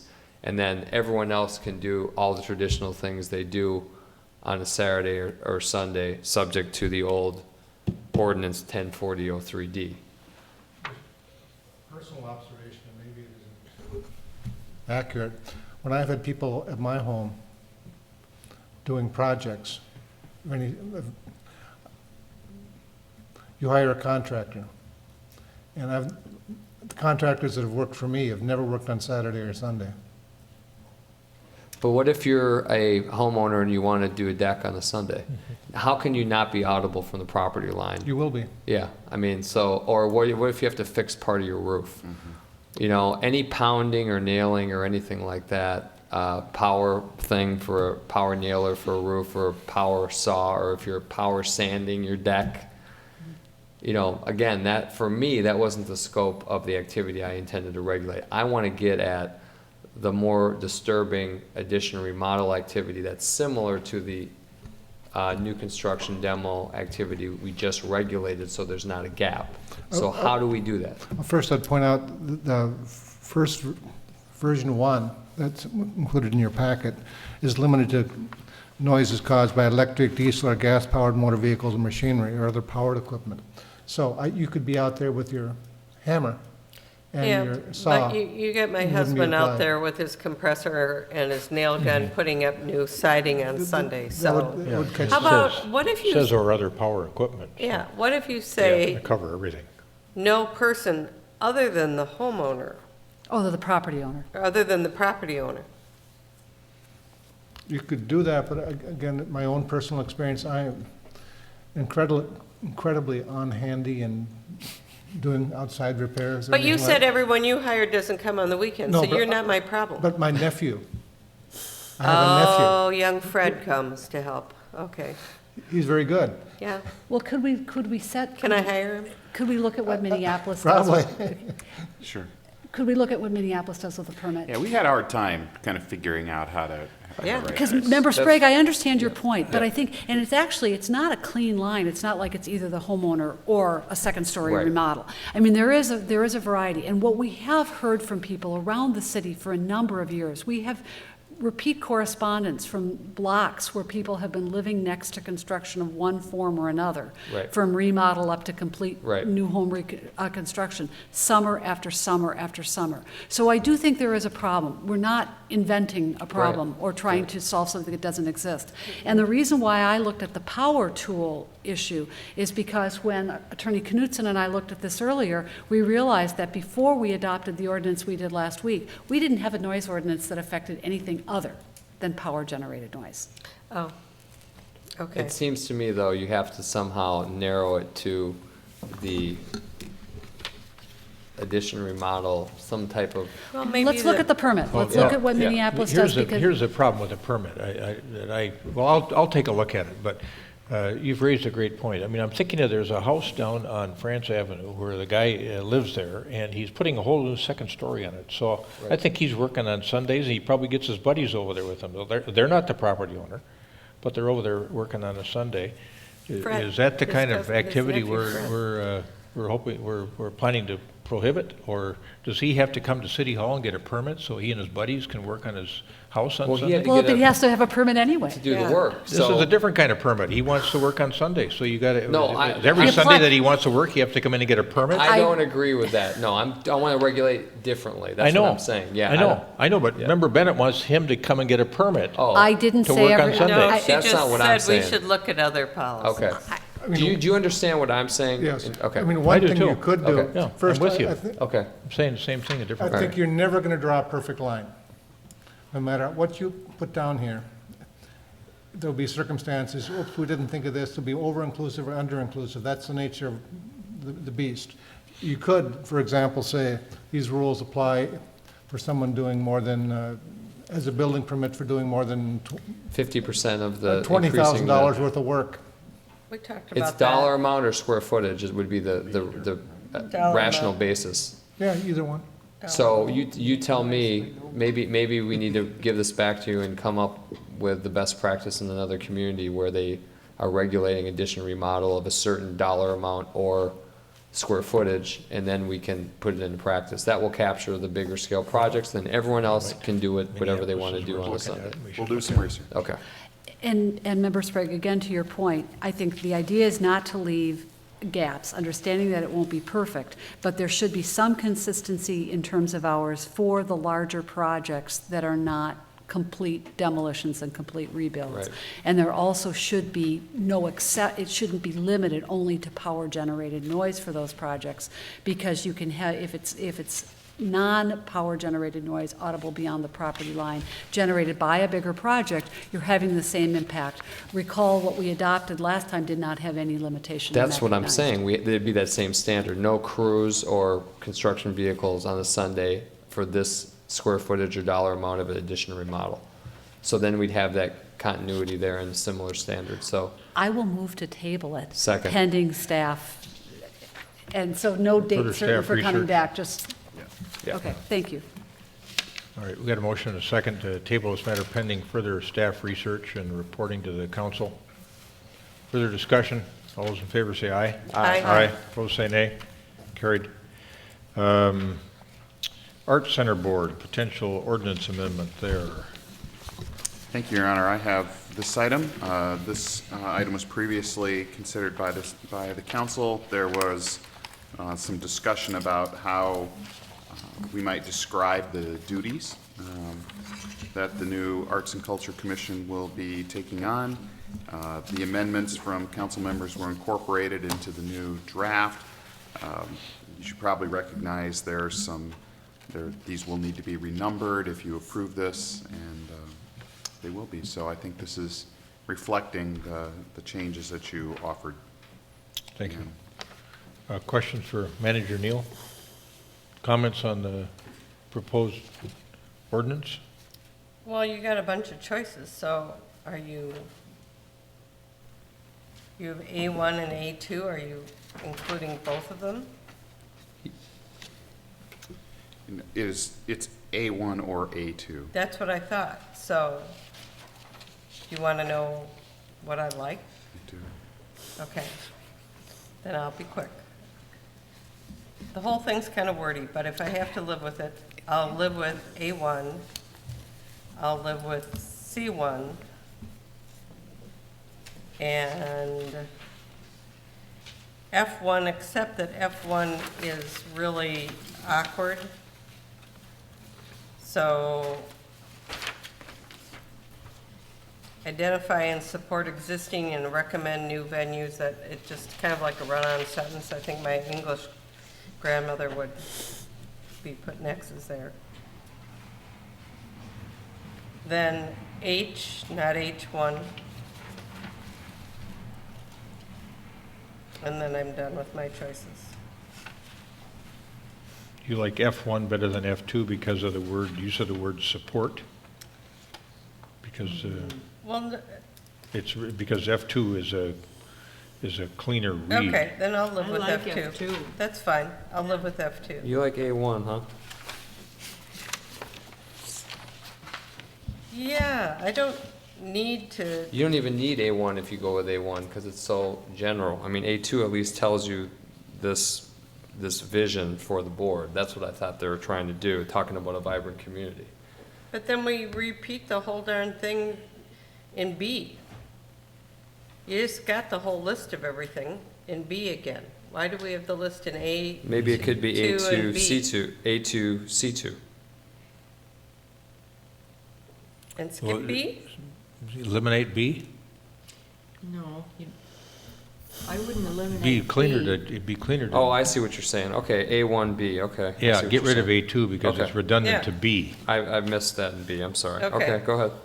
So A1B, C1. use C1, see, I like C2. But we say rolling value above, so that doesn't make sense anymore, so now it's C1. Okay, D1, which is the only D. I like D1. Between Okay. D1 and D1, I'll take And there's D1. only one E, and you've all said that F2 is cleaner. I like F2, and then that's it. No, H1 and H. H1 out.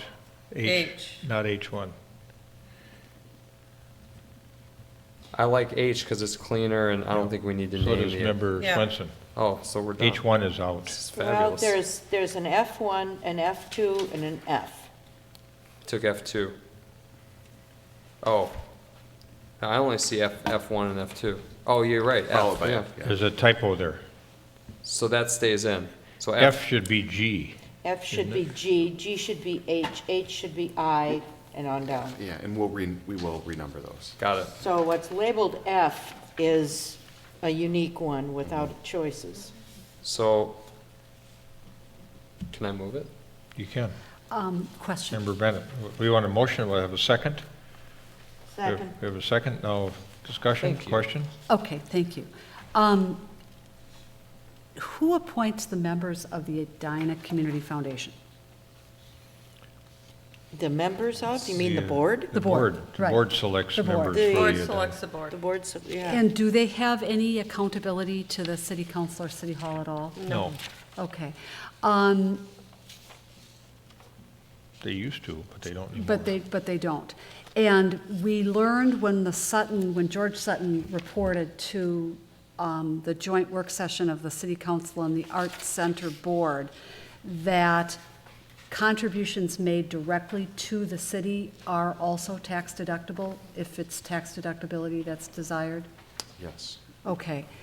I would prefer to go back to the original or rather than and, permissive rather than requiring that any fundraising be done in partnership with the Edina Community Foundation, for the reasons that we don't know what the best, this is kind of a new area that we're asking them to take on, the active fundraising.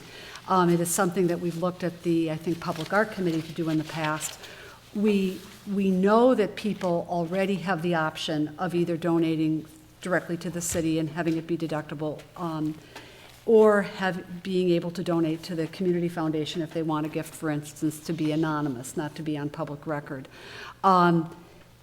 And so I think to allow this body the flexibility going forward to figure out what its best options are going to be for raising money from grants and donations, sponsorships, both directly or in partnership with the foundation rather than and in partnership with the foundation. Wouldn't it be either or? Not both or? How can you have both or? Directly or, yeah. So Yeah, I think either. that's because the both, so delete the both, go And back from delete the and to and. or, and allow them to do it Either directly or in partnership. as they determine is best for their needs and What if you just purposes. put a period after sponsorships? And kept That would it be even- fine too. I mean- Because that would be one of the options, again, that they'll consider. It's just I don't want to mandate that I'd rather choice. just keep it clean, since that's been our Since program. this is here so with the clean revision. anyway. It's cleanly unclean. It's like, kind of like small area plan and big small area plan. You're moving this on first reading, right? Wait, Right. Deb Yes, has yes. So with that, Period after sponsorships? yes, All right. with that friendly amendment, I don't even know if you've seconded me. I'll move it She with did. the changes on Yeah, the Mary dais. did. I'll accept your friendly amendment. Will you Oh, Mary, second that? did you second this, or? Mary Did I second seconded, this? yes, you Will did. you second my Okay, friendly then I amendment? will accept your friendly amendment. Thank you so much. You're welcome. You are quite kind. All right, First reading. first reading. So if you approve this on first reading, what we will do is to boil all that down into a final document format Good and luck. put it on the consent agenda for the next And if council anyone pulls it, no. meeting. Okay, You're gonna lose a finger. I'll remember that. All right. All right, all those in favor say aye. Aye. Opposed, say nay. Carried. And Wooddale Bike Lanes. Yes, Mayor and members of the council, we if you recall, at the March 19th City Council meeting, you asked staff to check with Federal Highways to see if we would jeopardize our grant if we went forward with restriping Wooddale Avenue.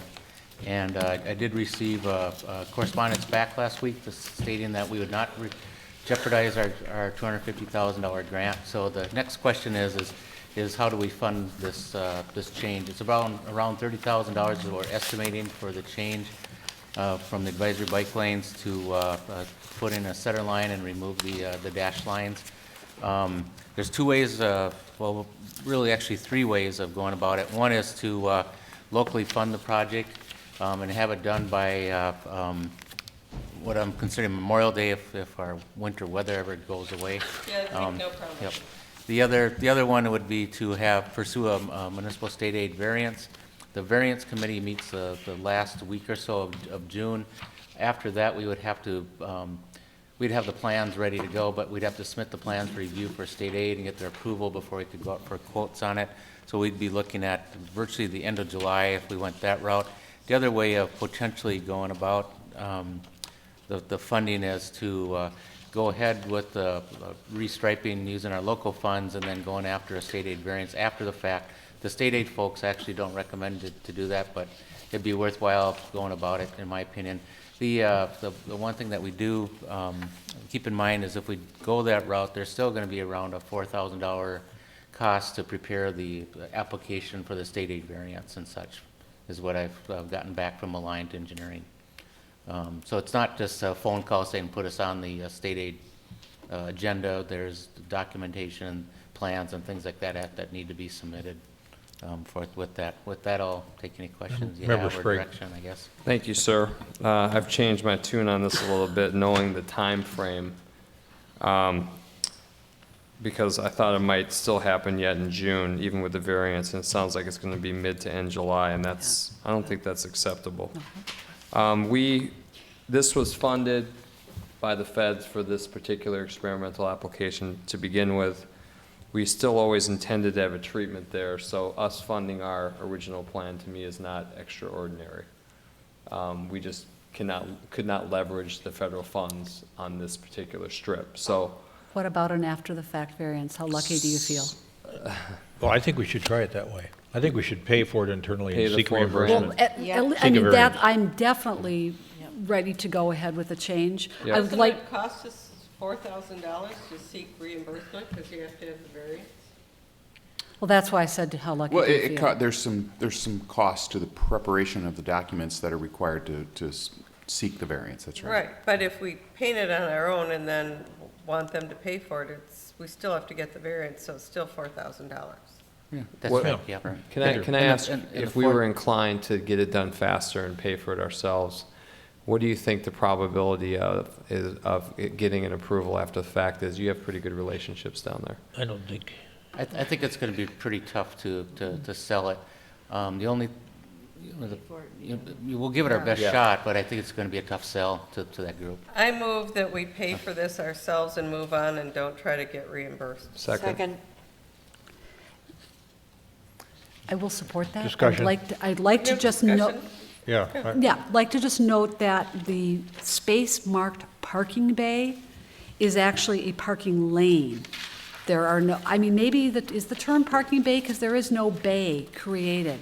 And that's, of course, been one of the biggest items of confusion, is that people think it's a bike lane, and it's a parking lane. It's just a continuous parking lane. You're right, it's a parking Okay, lane, yeah. okay, so Okay. parking lane, Yep. and then what we're talking about is shared lane markings in a shared lane.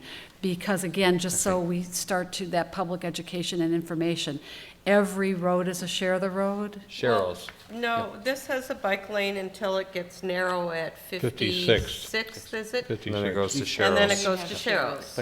But the point on that is that every road, every local roadway, even a county roadway, you can bike on the roadway. So Yeah. it's share the road in Yeah. any location. In this area, we would be actually placing sharrows where it's appropriate, Yeah. outside of the dedicated bike. Which Can are I a ask- kind of bike facility. Right. Can I ask about the application? I've mentioned this before in Minneapolis. They do these stencils that seem to last longer versus the paint. What is the recommendation here? And I see bikes and not a biker. you know, the guy riding it? What are the MUTCD This standards? is what Minneapolis uses now. Okay, but We've ETC. actually, yep, we've actually created a set of standards. Okay.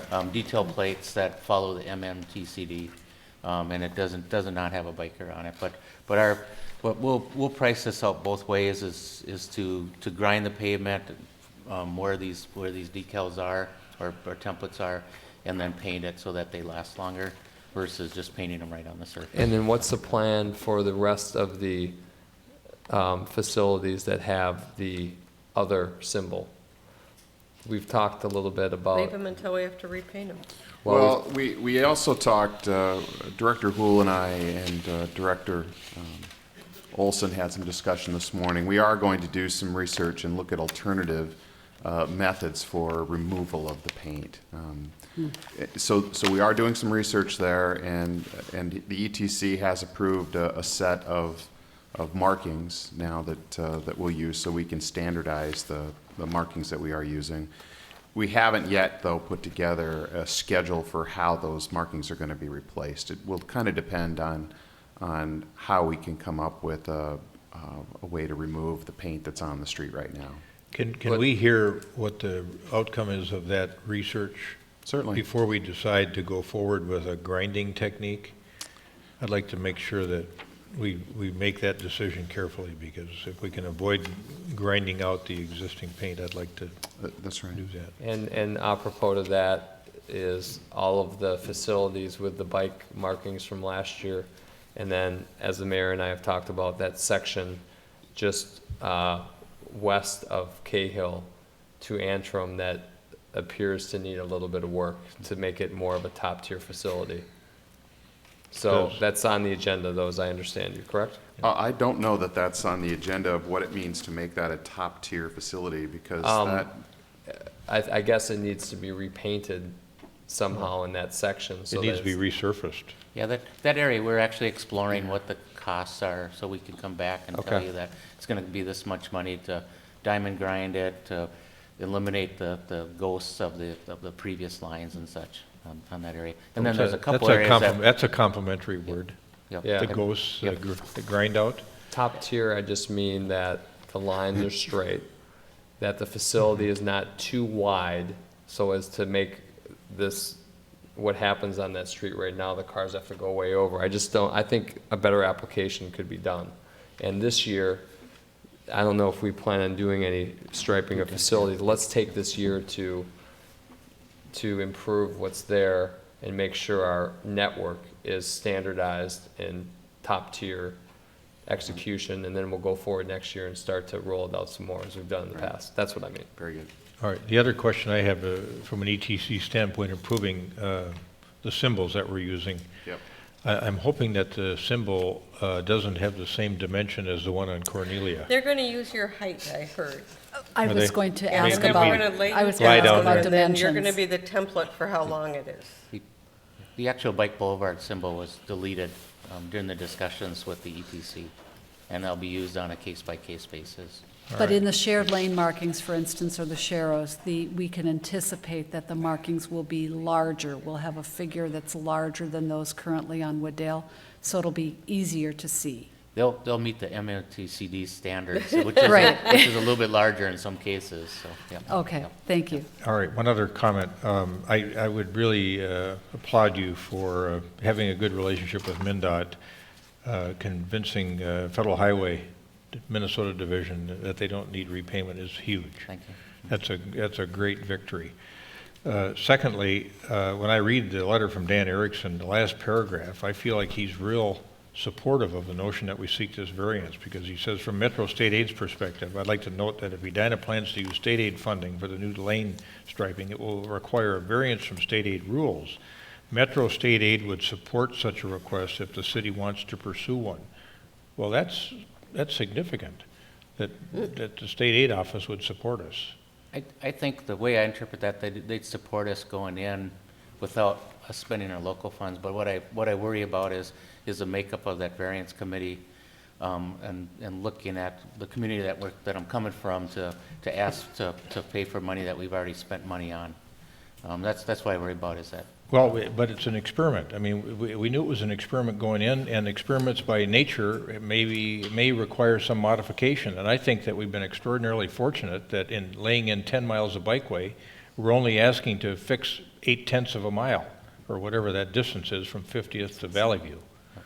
So I would personally prefer to handle this internally so we can get it done quicker and then seek a variance, because we stand the chance to recover most of the cost of that investment by doing it. So but we have a motion on the table to pay for it internally without seeking the variance. I'm going to vote against it.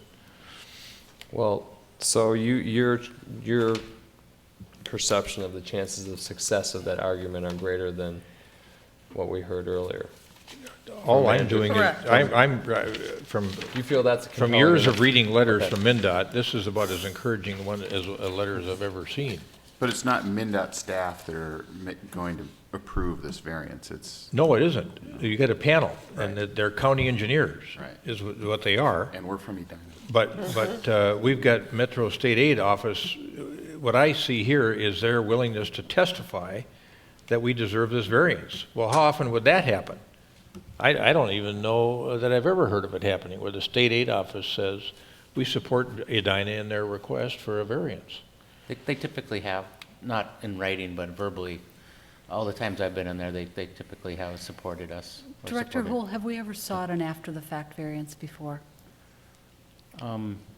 Yeah, once, it was when we did the roundabouts on 70th Street, it wasn't for any funding, it was just that we opened the bids before we had authorization to open them. That was just a technicality. So Did we it went right through. obtain our But after-the-fact variance? Yes, we did on that. On that one, we did. No funds were involved. No funds No were. They gotta funds. give us Yeah, 30K. yeah. And No, they're going to No, let it's, it, well, it's our own state aid money. It's Yeah, just they money won't that, give us money. it's money that we will then not, my understanding of state aid is it's funds that we have available Oh, we to us can't as a spend community the state aid, that we have to we spend will the then local. not Okay, have right, yeah, available right. for another project if it's used on this right, project. yeah, But if we spend our, That's right. if we spend our own funds and then we're reimbursed with state aid funds, then again, it's some other project it doesn't get applied to, otherwise it gets applied to another project. So we still are gonna get the funds. How is it $4,000? I mean, what does that consist of?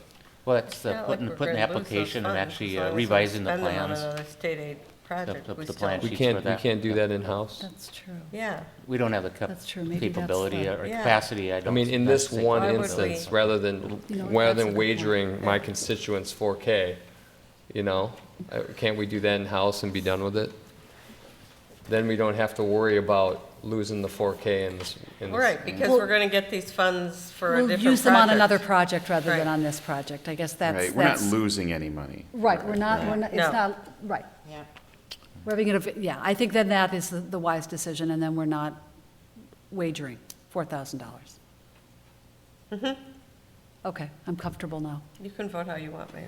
yeah, well, based on this the latter part of this discussion, I do not think that they'll give us additional state aid money. We'll get what we're entitled to receive by formula. So the point is Right. well made. Yeah. That we're either going to take it out of one pocket or out Right, of the other pocket. exactly. but we're And we gonna- have plenty of Okay, projects, we have okay. plenty Yeah. of pockets or projects to spend. Apart All right. apart from the do we get it back or not discussion, how soon can this happen? Well, like I say, is that, it's all weather dependent, so we're going to be shooting to have it in place by Memorial Day. Because I understand that, but, and I read that, and I just want to make sure that how we go about the funding of this doesn't delay it. No, it won't. So, That's what By we're voting voting for, yes. by That's- not that's delaying. what the Voting yes, discussion's there's been no about, delay. yeah. We're going to move it as All right. fast as we can by voting just wanted this to way. make sure that that's where we are. ASAP. But I would tell council that don't get too anxious to do this, because we saw what happens when you paint Xerxes. Like, Yeah. when the pavement is too okay. cold, that the county Oh, yep. did that project last year. It was too cold to That's do right. the painting, and it's gone. It was Wow. wasted money. Okay. Yep. We don't want to do that Good on this point. project. If the council doesn't mind, I'll do a little follow-up on this with the Metro District Engineer and see if by chance there might be new money available. Maybe we can revisit it, but for now, I'm comfortable voting with the rest of you on this. Okay. Let's call it. All right, call the question, and We assure you that we want to get it done as quickly, too. All those in favor, say aye. Aye. Aye. Opposed, say nay. Carried. All right. I take it all the correspondence that we should have, we do have? Yes, you do. Okay. And mayor and council comments, I think this week we're starting with Member Sprague. Or let's mix it up and start with Member Swenson. Okay. Well, I know Member Sprague and I were at the Thursday Southview Apathy Project, which was pretty interesting. They had all picked topics, done their research, did presentations. I went to hear the tree, which was interesting. The tree preservation, I do have a flyer that they sent, and I know that you stayed to hear some further ones, but it was great to see what they're doing. A lot of the subject matter is about things that affect them directly with the city, some more with their schools, but I commend them for doing it. We have a request from Abby's Hope. Did you see that? I For a did, proclamation? How do we usually handle a request like that? We typically, if they have a standing document they want us to use, we'll adapt it into our format, or if they don't, we'll gather some more information from them and we'll adapt it into our format and bring it to you. Would it be the preference of the council to take that resolution or that proclamation we've all looked at and give it to staff and have them bring it back to us? It would be mine, Yeah. so I don't know how I think it should come everybody back else next meeting feels. because of the timing of it. Probably should, I that's think why they I were brought talking it about up May, this time. so, Yep, good, okay. okay. Do you need a copy of it? We have it in. Okay. Well, here.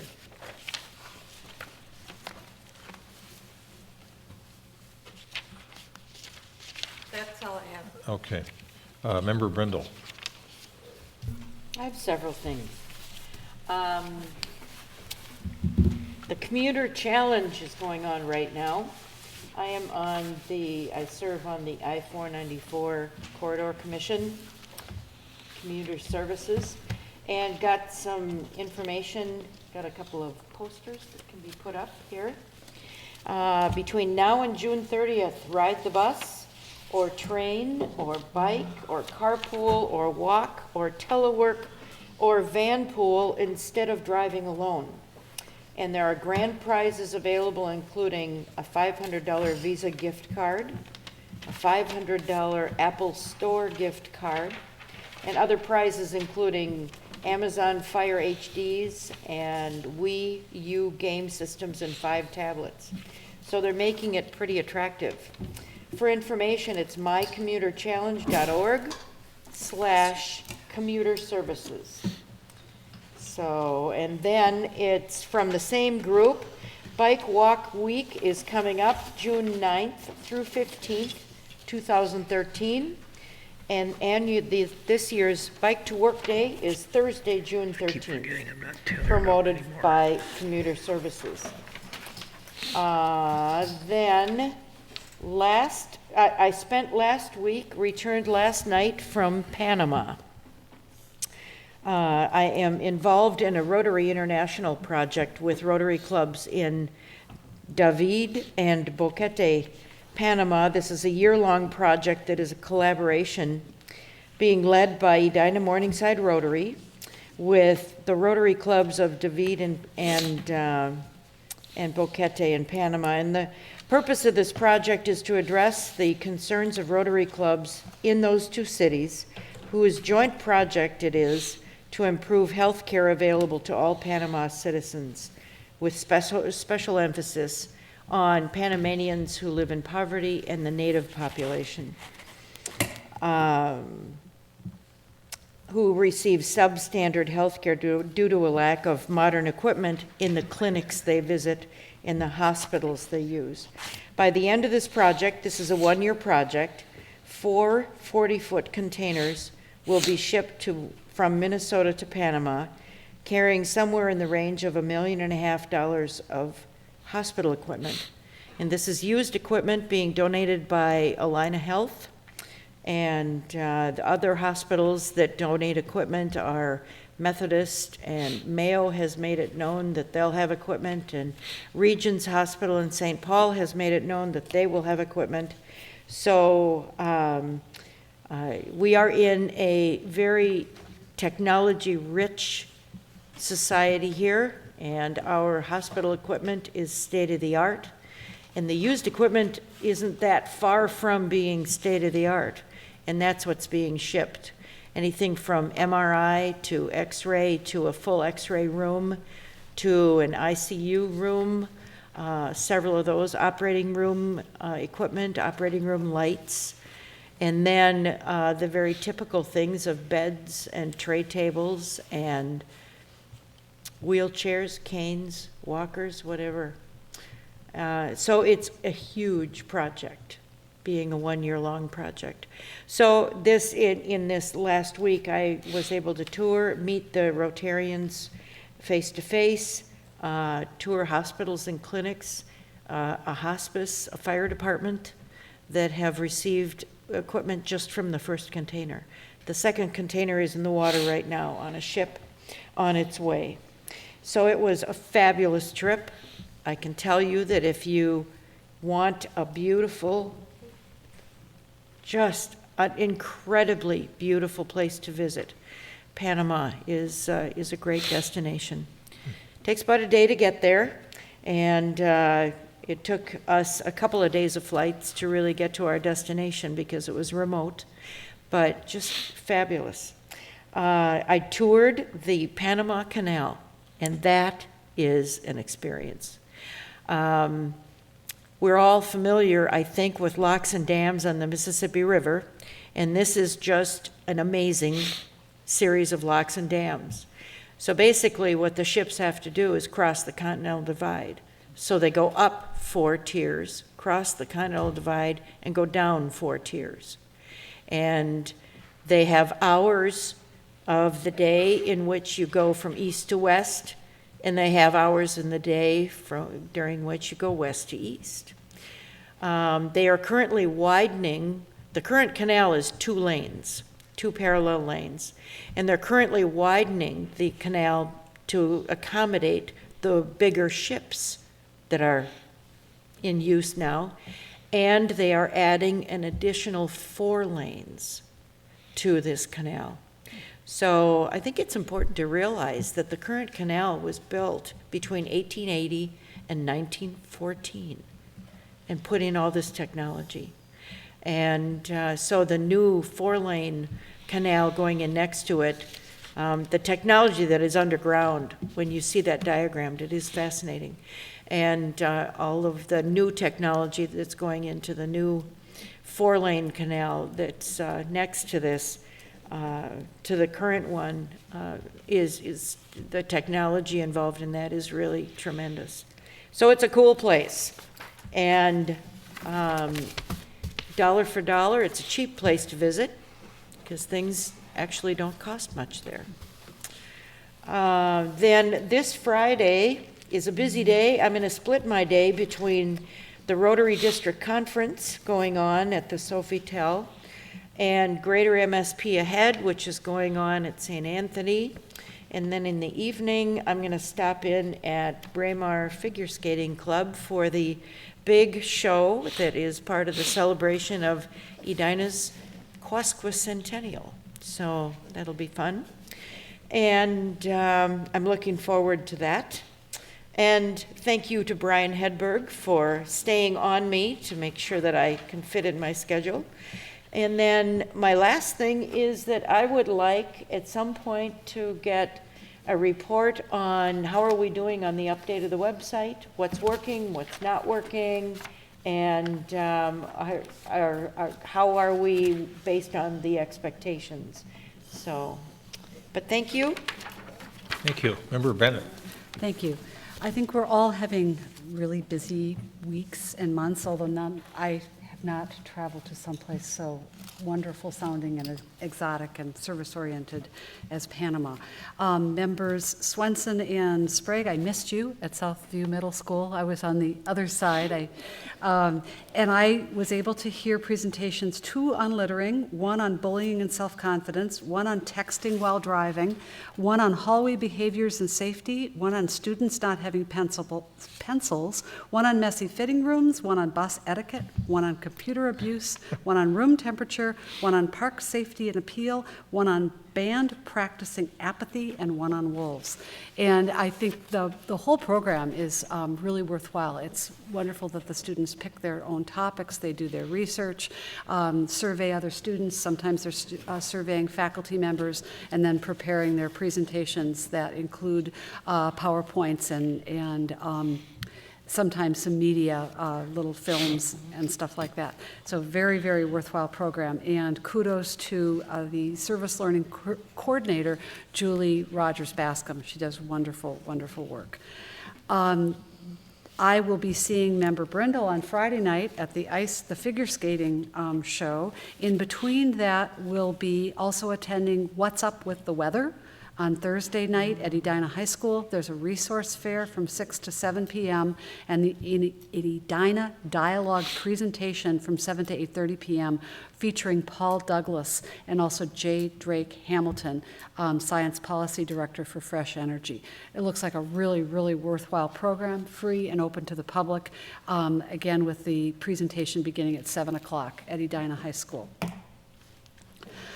Next Tuesday, I will be attending one of the quarterly public input meetings that the MAC, the Metropolitan Airport Commissions, hold for people to get information and updates about activities at the Minneapolis-St. Paul International Airport and the MSP Noise Oversight Committee, or NOC. That will begin at 7 p.m. Tuesday, April 23rd at the Metropolitan Airports Commission General Office Building, which is at 6040 28th Avenue South in Minneapolis. More information can be found at www.macnoise.com.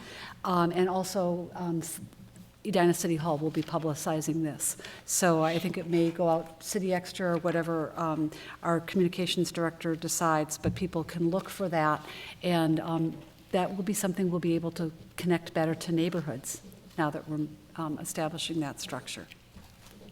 And that's it. Yeah, thank you. Great deal from everybody. Member Sprague.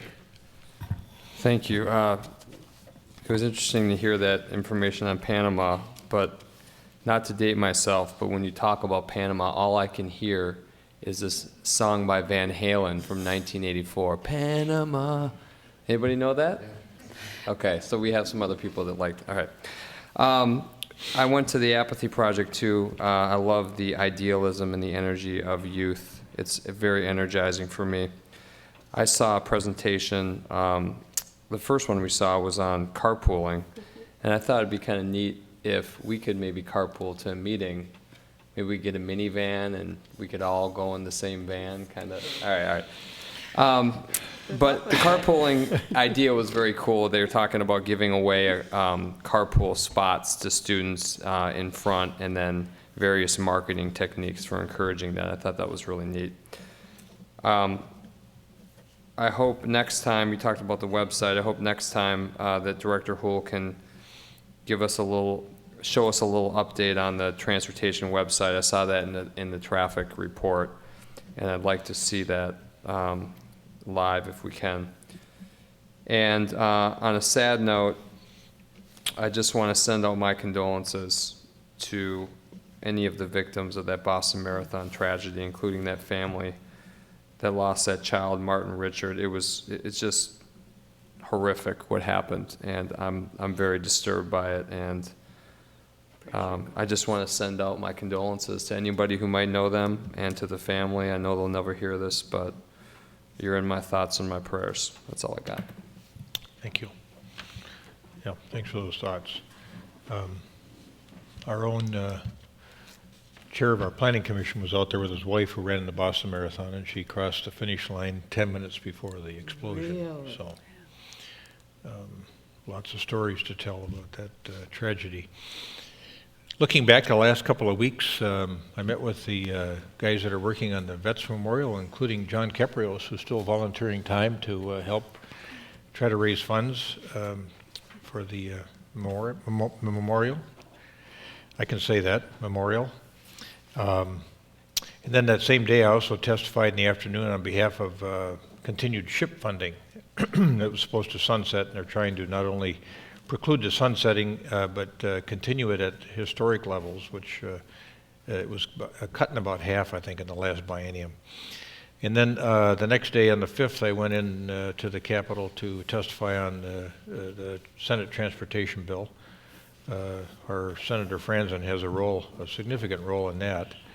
I also spoke with the High School Coaches Association that morning at the request of somebody that wanted some help on an issue. On the 9th, they had the funeral for Jerry Paulson, and went over there to the visitation because I had to go to another matter at noon, but had a chance to visit with his family and Bob Shattuck, his son-in-law, who has run the operations for years, and what a guy. Started after World War II with a little meat shop on the west side of Highway 100. It was a big adventure to cross that highway, and what a success story. And then former Edina resident Bob Engstrom was feted by ULI that same night, so I went down to that dinner. And then on the 11th, Melissa Franzen had another bill in front of one of the Senate committees, so some of us went over to testify on potential funding for the Veterans Memorial. And the presentation went well. Marshall Swartz from our community did just a fabulous job of talking about the reasons why we should have some state assistance on that Veterans Memorial. I don't know where this article's going in the Edina magazine, but they asked me to come down to Queen of Cakes for a photo shoot, holding some cake. So I'm a little bit worried about where this is going. So I think they're going to talk about cake eaters, maybe. I hope not. The mayor of the cake eaters.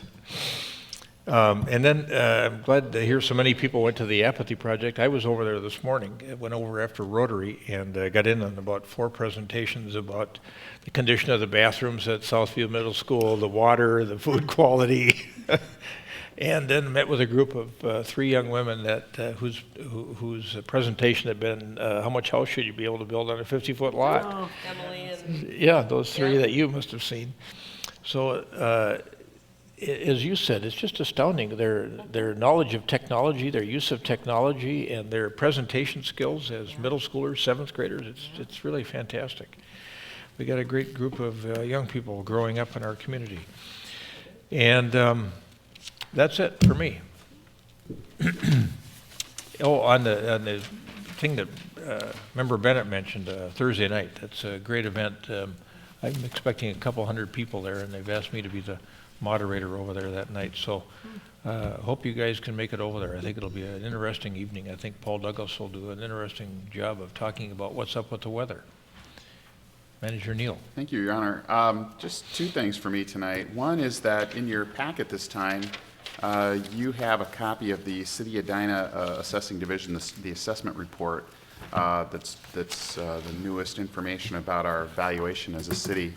Our assessing division does really excellent work here, and the data that they have in this report is pretty interesting stuff, and it gives you a view of the fact that our residential economy and our tax base is starting to turn around after 4 straight years of annual decreases in our total value as a city, starting in 2008. Values increased. The value of the city valuation increased by 1.5%. This past year increased up to just a smidge over $9 billion. So we're not quite up to where we were in 2008, which was the peak at 10.1 billion, but well on the way back up. So that's impressive. But again, I'd encourage you to take a look at this. It's some great work done by Bob Wilson and his staff. I would also just want to say a few words. Chief Long noted that this is National Public Safety Telecommunicators Week is April 14th through the 20th. We have a really exceptional group of 911 dispatchers, and one of the things they can do now that we are live on TV is they watch our meeting. So they're watching this meeting right now, in between taking calls. I thought they were supposed to stay awake. while They are were- staying awake, and they watch every word of this. And but I can tell you that they are a group of very dedicated public employees. They have the kind of job that we have pretty strict staffing requirements. So if somebody who's working the shift after them is sick or can't get to work, they have to sit in a chair until some replacement can come, because we can't have those chairs unoccupied. But they are dedicated to what they do. They're great. Nobody can multitask like a 911 dispatcher, believe me. They're hearing you on the phone, and they're hearing police and fire and EMS and state on the other line. There's so much stuff going on there, and they really balance it all. And unlike a lot of employees, their work is documented for all time in terms of recording calls and responses, and every pluck of the keyboard they make is recorded. So they exist in that environment. It's a lot of pressure. They're dealing with people typically at their worst. It's not unusual for people to call and not know where they are or what their address is, and because they're under stress, and they know how to talk people through that. So we've got a really good group up there, and I hope you get a chance to meet some of them sometime. It's a good group. And that's all I have for you tonight. Can you tell us quickly the gardens? They are? The garden spots are taken up. All 55 slots are reserved. There's a waiting list of 30 right Okay. now. All Edina residents. Thank you. Do we want to expand the garden and reduce the parking lot? We should do the plan that you approved. Yeah. That's what I think we should do. Good plan.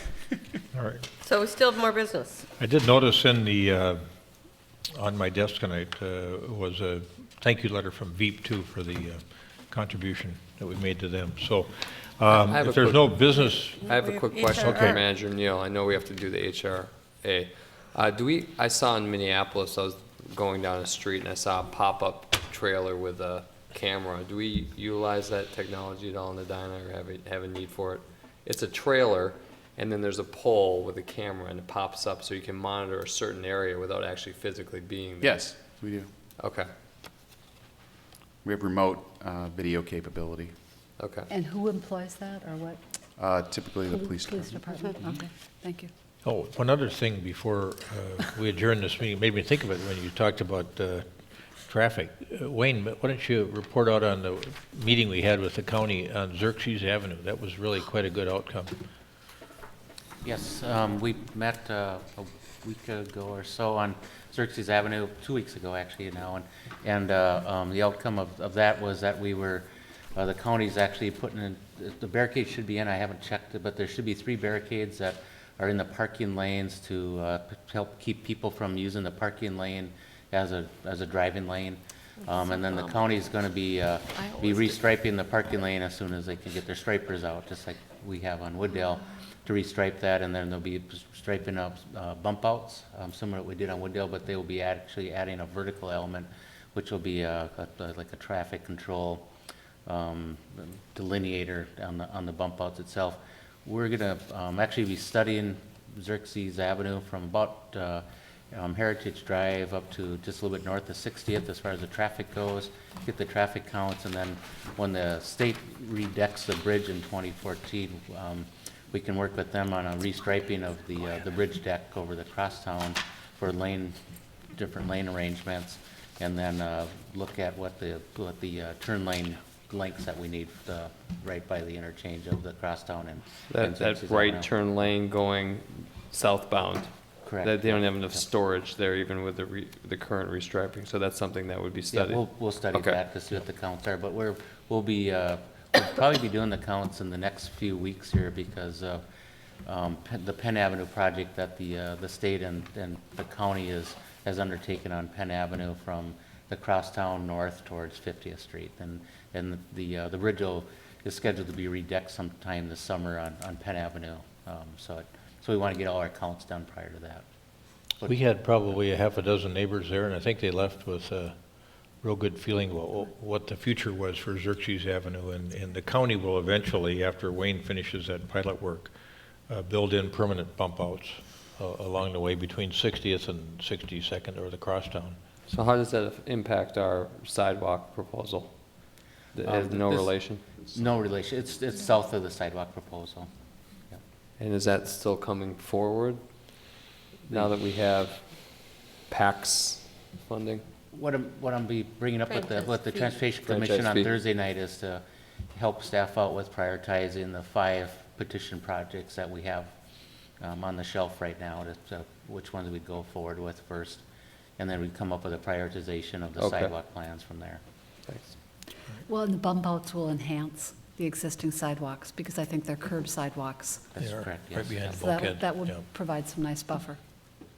You had one more item that you I thought of. actually have 2 more. The Edina Historical Society annual meeting is Sunday. Marshall Schwartz, who's done extensive research on Edinans who've served and in the military for the memorial, is the keynote speaker.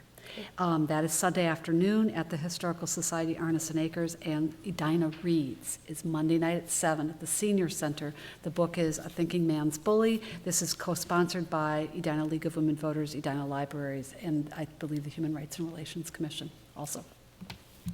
Thank you. All right. We stand adjourned as to the city council meeting. And now, we'll call the meeting of the Edina Housing and Redevelopment Authority to order. Roll call, please. Commissioner Bennett. Here. Commissioner Brindle. Here. Commissioner Spray. Here. Commissioner Swenson. Here. Chair Havlin. Here. We've got some minutes of the HRA special meeting on April 5th, 2013 to approve. So Is there a moved. motion? Second. Got a motion and a second to approve those special meeting minutes. Discussion, all those in favor say aye. Aye. Opposed say nay. Carried. We move one item from the regular agenda to the HRA agenda, which was item 4K, engineering services for Hazelton road improvements, and Director Hool, you have this matter. Yep. Commissioners, this is a engineering services to look at Hazelton Road in conjunction with the Byerly's redevelopment project. The engineering services, the cost of that would be about $22,000, and it would look at a design of kind of a what we consider a hybrid design of modifying the entrance into the Rue de France on the north on Hazelton Road, and then looking at a roundabout on the easterly entrance into the Byerly's project. And then what we're anticipating is scheduling, the timing of this is to schedule a public hearing at the same time that the Byerly's folks come back with their final approval, which would be June 4th is what we're. So the action you're asking for is for the HRA to approve the proposal for engineering services for this feasibility study? That's correct, yes. All right. And we're asking the HRA because the source of funding for the project is proposed to be the Centennial Lakes TIF District. Yep. So moved. Second. Discussion. Quick question. Has Hennepin County acted yet on the request for the drive? Yep, the right in, right out, they have given us a letter saying that they're in support of it with a list of conditions. I'm happy to Yep. see Andrew Plowman's on this. He gives good work product. Good. All right. Any other questions? All those in favor say aye. Aye. Aye. Opposed say nay. Carried. And then the last item for the HRA is proposed adoption of Resolution 2013-06, which is a professional services allocation, I guess, an extension of the bar engineering services that requires some HRA authorization to provide them with some additional funding. So, Bill? That's correct. Mayor, council members, the resolution this evening that I have for you is in regard to the city's and the HRA's proposed purchase of the Edina Realty Building on 49th and a half Street. We initially entered into a small contract with Bar Engineering to investigate the environmental conditions on that property. They found some questions that needed some answers. And that results in a larger contract for them. So what's in front of you tonight is a proposed contract to do a full environmental investigation on the site so that we can have a full understanding of what conditions are there so that we can move forward with the acquisition. The total amount of the contract is not to exceed an amount of approximately $45,000. We hope that it'll be significantly less than that, in the range of $30,000 or so, but it depends on what they find. If they find something that requires further investigation, it would make sense to have pre-authorization to have them complete their work so that we can move forward with this acquisition. All right, questions for Mr. Neuendorf? Is there a motion? So moved. We have a second? Second. We have a motion and a second to adopt Resolution 2013-06, which would authorize the expenditure of additional monies up to $45,600 for professional services related to mediation for the site. Further discussion? All those in favor say aye. Aye. Aye. Opposed say nay. Carried. Any further business for the HRA? We stand adjourned.